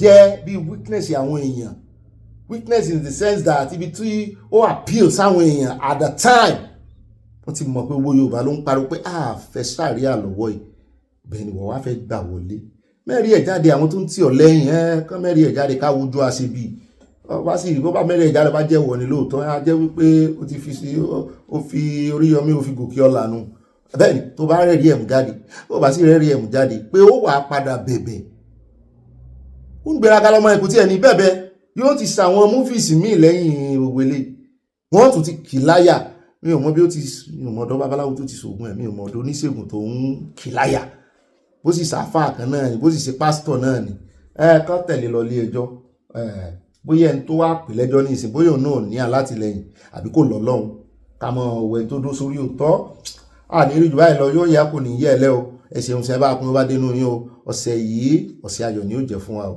àní bọ́jọ́ ọlọ́jọ́ lọ God bless you and I love you ẹ ti ṣe àyọ̀ yẹ kò ní yẹ ẹ lẹ́ ìmọ̀ràn yìí náà ṣe kókó ẹ má gbàgbé òfà àyà láti rí ń lọ àyà wá gbé wa díbẹ̀ nù abala ń bára ẹ̀ àròjọ́ musolókun. ẹ ti ya wèrè Ìbàdàn náà sí yìí o ẹ máa wo rí ní òkun bíi ẹ máa wo dọ́ńjì bíi ẹ ya wèrè díẹ̀ Ìbàdàn náà sí yìí o ẹ bá tún kò ní sí bíi àkọ́pá ti rí o ẹ tún wo APC Ìbàdàn náà sí bíi ẹ ya wèrè díẹ̀ Ìbàdàn náà sí yìí o ẹ gbà mí. ó dá ọmọ kí n káàbọ̀ sínú abala ń bára yẹ o àáfì sí ọ̀rọ̀ òṣèlú ní inú abala ń bára yẹ tòní mo fẹ́ kẹ́ bá ń wo yàtọ̀ sí tí arákùnrin yẹn sọ tí ó fi hàn wá nìbàdàn ó sọ̀rọ̀ sáwọn ará Ìbàdàn díẹ̀ wọ́n múlẹ̀ tira wọn èmi ní ìfẹ́ ló wà ń bẹ̀ àkọ́dùn wájú ń bí APC lẹ́gbẹ̀ẹ́ rẹ̀ bẹ́ẹ̀ náà ni àwọn ẹgbẹ́ ADC kọ́hún àti PDP náà wà lápá ibi báyìí ó dá ẹjẹ́ wá yà ní ibi àwòrán méjì tẹ̀ ń wò yìí ìkan eégún ìkan ẹlẹ́hàá pé ohun tó ní kálukú bá ní kó wọ̀ àbí bẹ́ẹ̀ àròjù wọn méjèèjì báyìí ìkan wà nú ẹ̀kú eégún ìkan wà nú ẹ̀kú ẹlẹ́hàá kì í ṣẹ̀kú lẹ́yìn ẹlẹ́hàá mọ́ ń lò àṣàròjù wọn méjèèjì kí same thing náà nìyẹn ṣé ń tẹ́ ẹ fẹ́ sọ̀rọ̀ ẹ̀sìn dà pẹ̀lú òṣèlú rèé àní rojú ẹ̀ ń tà fẹ́ ẹ jẹ́ àkóńfẹ́ ẹ jẹ́ wá gbọ́ lórí ọ̀rọ̀ operation wet bàbá kan ṣe ìkìlọ̀ wọn lẹ́yìn Mákindé làwọn wà o wọ́n ní Ṣèyí Mákindé mọ́ ti ń sọ lórí ọ̀rọ̀ operation wet ẹ̀ wọ́n lè ti Tinubu ò bá sọ́ra wọ́n nírú wàhálà tó ṣẹlẹ̀ láàrin Akíntọ́lá àti bàbá Awólọ́wọ̀ lọ́jọ́ sí tí operation wet ẹ̀ fi wáyé wọ́n ní yóò tún ṣẹlẹ̀ o mo ní ṣé àwọn wo lẹ fẹ́ kó jáde lọ́tẹ̀ ìtẹ́fẹ́ lọ dá wàhálà alẹ̀ tán kó petrol àti iná lọ́wọ́ Ògùnsọ̀ àwọn wo lẹ fẹ́ tì jáde àyá ni àwọn Haúsá náà fẹ́ lò mo ní bó ló ṣe mọ̀ ó ní àwọn Haúsá ni wọ́n kí Ṣèyí Mákindé lẹ́yìn torí àyè ọgbọ́n kó fẹ́ ṣe igbákejì Àtìkù mo ní àwọn ọmọ tí ì sọ ọ̀fíṣálì ẹ̀ẹ́dùn lẹ́nu arákùnrin kan ó ṣe permutation rẹ̀ fún wa bó tiẹ̀ jẹ́ wípé kò tí ì jáde ọ̀fíṣálì ẹ jẹ́ àkọ́kọ́ gbọ́ lẹ́nu bàbá ìná. operation wẹ̀tẹ̀ àìṣòótọ́ àìṣòdodo ló fa operation wẹ̀tẹ̀ ìgbìmọ̀ tí ó jẹ́ ẹgbẹ́ kan tó máa wà ní orí ìjọba tí ó ń ṣẹlẹ̀ lọ́wọ́lọ́wọ́ báyìí ìgbà yẹn Akíntọ́lá fẹ́ pa ẹgbẹ́ àwọn Awólọ́wọ̀ wọn fẹ́ sọ western region one party state àwọn nǹkan tó dára lálẹ́ nìyẹn náà ló tún fà lọ́wọ́ báyìí táwọn ìjọba tó wà lórí àlefa nìsín tó fẹ́ sọ orílẹ̀-èdè Nàìjíríà di one party state akẹ́kọ̀ọ́ tí ìwé bá dẹ̀ tún ṣẹlẹ̀ nísìn yóò burú ju ti tẹ́lẹ̀ lọ tá a bá dẹ̀ múra sí àdúrà kágbàgbà dáadáa ìwé ò pàpà ṣẹlẹ̀ o torí pé ibi tí wọ́n fà wá lọ yìí kòtò ìparun ní kọ́lọ́ má rí tó bá jẹ̀ kárí parun. ọ̀rẹ́ níbẹ̀ já wá yà ní ọ̀dọ̀ arákùnrin yìí tí ó fẹ́ ṣàlàyé fún wa ọ̀rọ̀ wẹ́ẹ̀tì àti tó fà á tí Ṣèyí Mákindé ṣe ń léwájú tó ń lé fùrù tètè mọ́ olódò rẹ̀ pé wọ́n bá sọ gbogbo ẹ̀ di one party wẹ́ẹ̀tì ó ṣẹlẹ̀ o. Now, make I open foul yansh today. Let me tell you the reason why Atiku is going with Ṣèyí Mákindé. Nothing has been officially announced, nothing has been officially agreed upon, but this is the way it's looking, 90% loading. And I'll tell you the reason why. And what people are thinking is Ṣèyí Mákindé is going to give him votes in the Southwest. No, Ṣèyí Mákindé does not have the capacity to steal even one vote of Aṣíwájú in the Southwest. Even inside Ibadan, Ṣèyí Mákindé cannot steal one vote that belongs to Aṣíwájú in Ibadan. You don't get the capacity. He's only going with Ṣèyí Mákindé because Ṣèyí Mákindé has deep pockets. That's the only reason. Because Ṣèyí Mákindé, according to Fayose, Ṣèyí Mákindé is dropping 10 billion to fund, like to get the VP tickets. And if they need more, Ṣèyí Mákindé has friends. He has deep pockets. This guy is very rich. He can bring out any amount to fund Atiku. It's not like Atiku is broke. Atiku is not broke. But Atiku does not have that kind of money again to fully fund any election himself. This is why he's always going with governors that have deep pockets. Look at what he did with Okowa. Okowa had deep pockets. And he went to Okowa and they failed. And if you notice, they wanted to cut Fubara away from Wike. It's because they know there is money in Rivers State. So Fubara has the capacity to fund any election in Nigeria, like to rival even the government itself, because there is money in Rivers State. This is why they tried all their best to pull Fubara from Wike, and Wike already saw through all this. This is why Wike went for Fubara's Jagolada. Ogbeni, if you won't go, you are on your own. So Asiwaju already saw this. Wike already saw through this. If they had succeeded in cutting away Fubara from Wike, he would have picked Fubara as his running mate, and Fubara would have fully funded the election, 100%. But since Fubara no work, that's why he's going with Ṣèyí Mákindé, because like he cannot pick any governor from the north. And how many governors they PDP now? Almost all of them have defected to APC. So this is the pattern for Atiku all the time. He's always going with governors that has deep pockets. So Fubara was their main target, because all these governors not get half of waiting Fubara Fibrin come out. But as Wike don't cut that side off now, you have to go with Makinde. Because if you should pick Obi does not have the popularity he had in 2023 again. Obi has lost so much support in the southeast, in the south, in the southwest, in the north. And no matter the amount of money Obi wants to bring out, this Makinde will bring it out ×3. No matter the amount of donation they want to donate for Obi like they did last time, even all the donations Obi got last time, he won't even get half of it again. So Atiku knows this already. This is why he doesn't really care about Obi again, because they cannot contribute anything to him. This is why they have been insulting Atiku. They even composed the music for him to step down for Obi. So he knows Makinde is the only governor right now that can bring out the money that he needs to fund the election. And because this is his last time, and he's also going to fail again. And even Makinde knows he's going to fail. So, and I think he's on the journey of miscalculation like Kwankwan. So I don't know what is going to play out in the end. Maybe this is going to be the end of his political career. I don't know. You guys can see it's not this Raul Faregbeshola, he has been silent. Kwankwan has been silent. Nobody talks about El Rufai again. Everybody don't keep quiet because they have seen the light. They know that everything we have tried has failed. Now he's going for Makinde because of the money, not because he thinks Makinde can give him votes in the south. Makinde no fit steal Tinubu votes from Southwest. The whole of Southwest, South is on total lockdown for Tinubu. And even some parts in the south is total lockdown for Tinubu. And they know this. So this is why Ṣèyí Mákindé is giving him, like Ayofayoshi, like go and check his page. He said he's bringing out 10 billion to get the VP slot. And I'm sure if they need more, he can bring it out. Because Makinde has money and he has friends everywhere that can bring out billions of naira if needed. And even Atiku also still has some governors, some ministers, some senators, some ex-governors, some ex that can still bring out money. But they cannot still compete with APC in anything. That's it. ẹgbẹ́ òṣèlú APC ẹgbẹ́ òṣèlú kákọ́ọ̀sì ni tó o bá ti jẹ́ ọmọ mẹ̀kúnnù bẹ́ẹ̀ ò lè soríire chance ẹ láti soríire ń bẹ̀ ó lò ìta gbangba mo ti ń sọ yìí. nínú ẹgbẹ́ òṣèlú APC. tó o bá ti jẹ́ ọmọ ex governor ex minister ex kìnìkan serving rep serving minister iye chance ẹ láti soríire wọn ò mọ lù ọ́ ni tí gbogbo.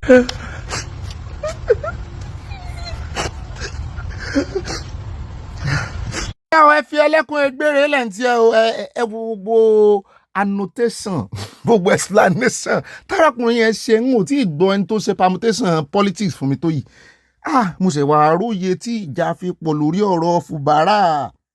Wọ́n ti mọ̀ wípé àwọn opposition máa hijack ẹ̀ kò sì yẹ lẹ́yìn Àtìkù a jẹ́ pé Fubara l'Àtìkù fẹ́ lò tẹ́lẹ̀ torí ẹ̀ náà ṣe fojú ẹ̀ gbolẹ̀ tó yẹn pé òun mọ̀ nǹkan kan.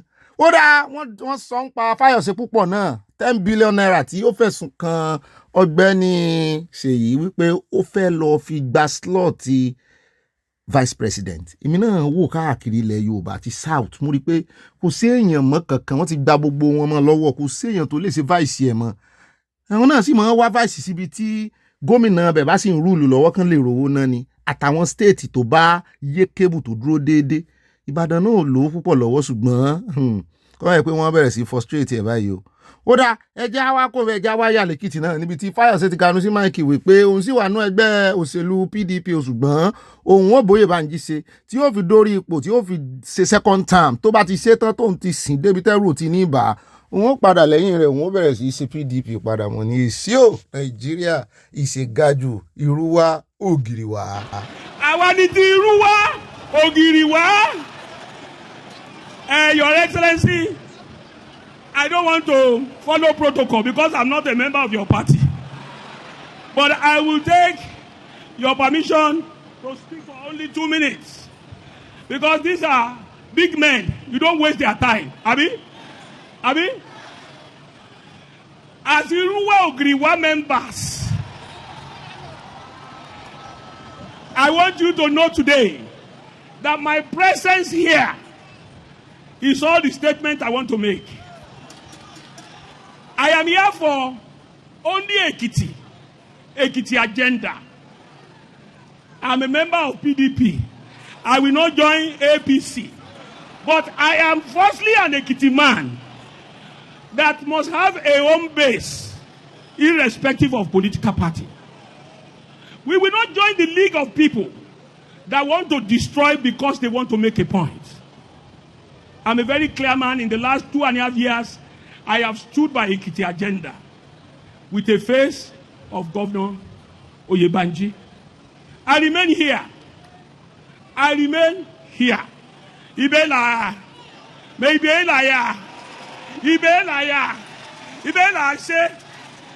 Therefore, we can't have a son without a father. Yes, the father's election is still ahead. But they say money shows the day.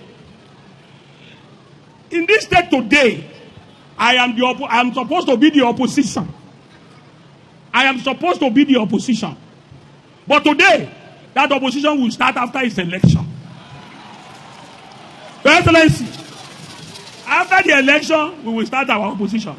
But right now, all of us, the former governors of our state, we are for Governor Biodun Abayomi Oyebanji. Thank you very much and God bless you. Ó náà láti rí yẹn àmọ́ wòran wọn àwọn òbí wọn pa wẹ̀dẹ́ àti wẹ̀dẹ̀wẹ̀dẹ̀ kọ́ mọ́ pamutéètì ara wọn ṣùgbọ́n arákùnrin tó ṣe calculation tó ṣe permutation bàbá àjẹ̀bù fún wa politically lẹ́ẹ̀kan yẹn ọ̀rọ̀ rẹ̀ kí lẹ rí sí sóhun sẹ́ǹsì wa. Ó dá o ìkórìtà tá a dé náà ni wọ́n ti mọ̀ dágbére fún yín pé ó dàárọ̀ oorun ayọ̀ lásùn o ẹ bá pín in bó bá dénú yín bá fi sọwọ́ sáwọn olólùfẹ́ yín bó sì jẹ́ àárọ̀ lẹ́yìn gbọ́ mọ̀ bá wa pín in mọ̀ bá wa share bọ́wọ́ gbọ́ lọ́wọ́ yọ jorí yọ ju àwọn ọ̀tá yín lọ láṣì Ọlọ́run Èdùmàrè goodbye and good night àbí good morning ni owó bí tẹ́ bá ti ń gbọ́ wa ó sì ṣe good afternoon náà ni gbogbo ẹ̀yin tẹ́ wà ní Asia we greet you according to your time according to your weather ire kábìtì.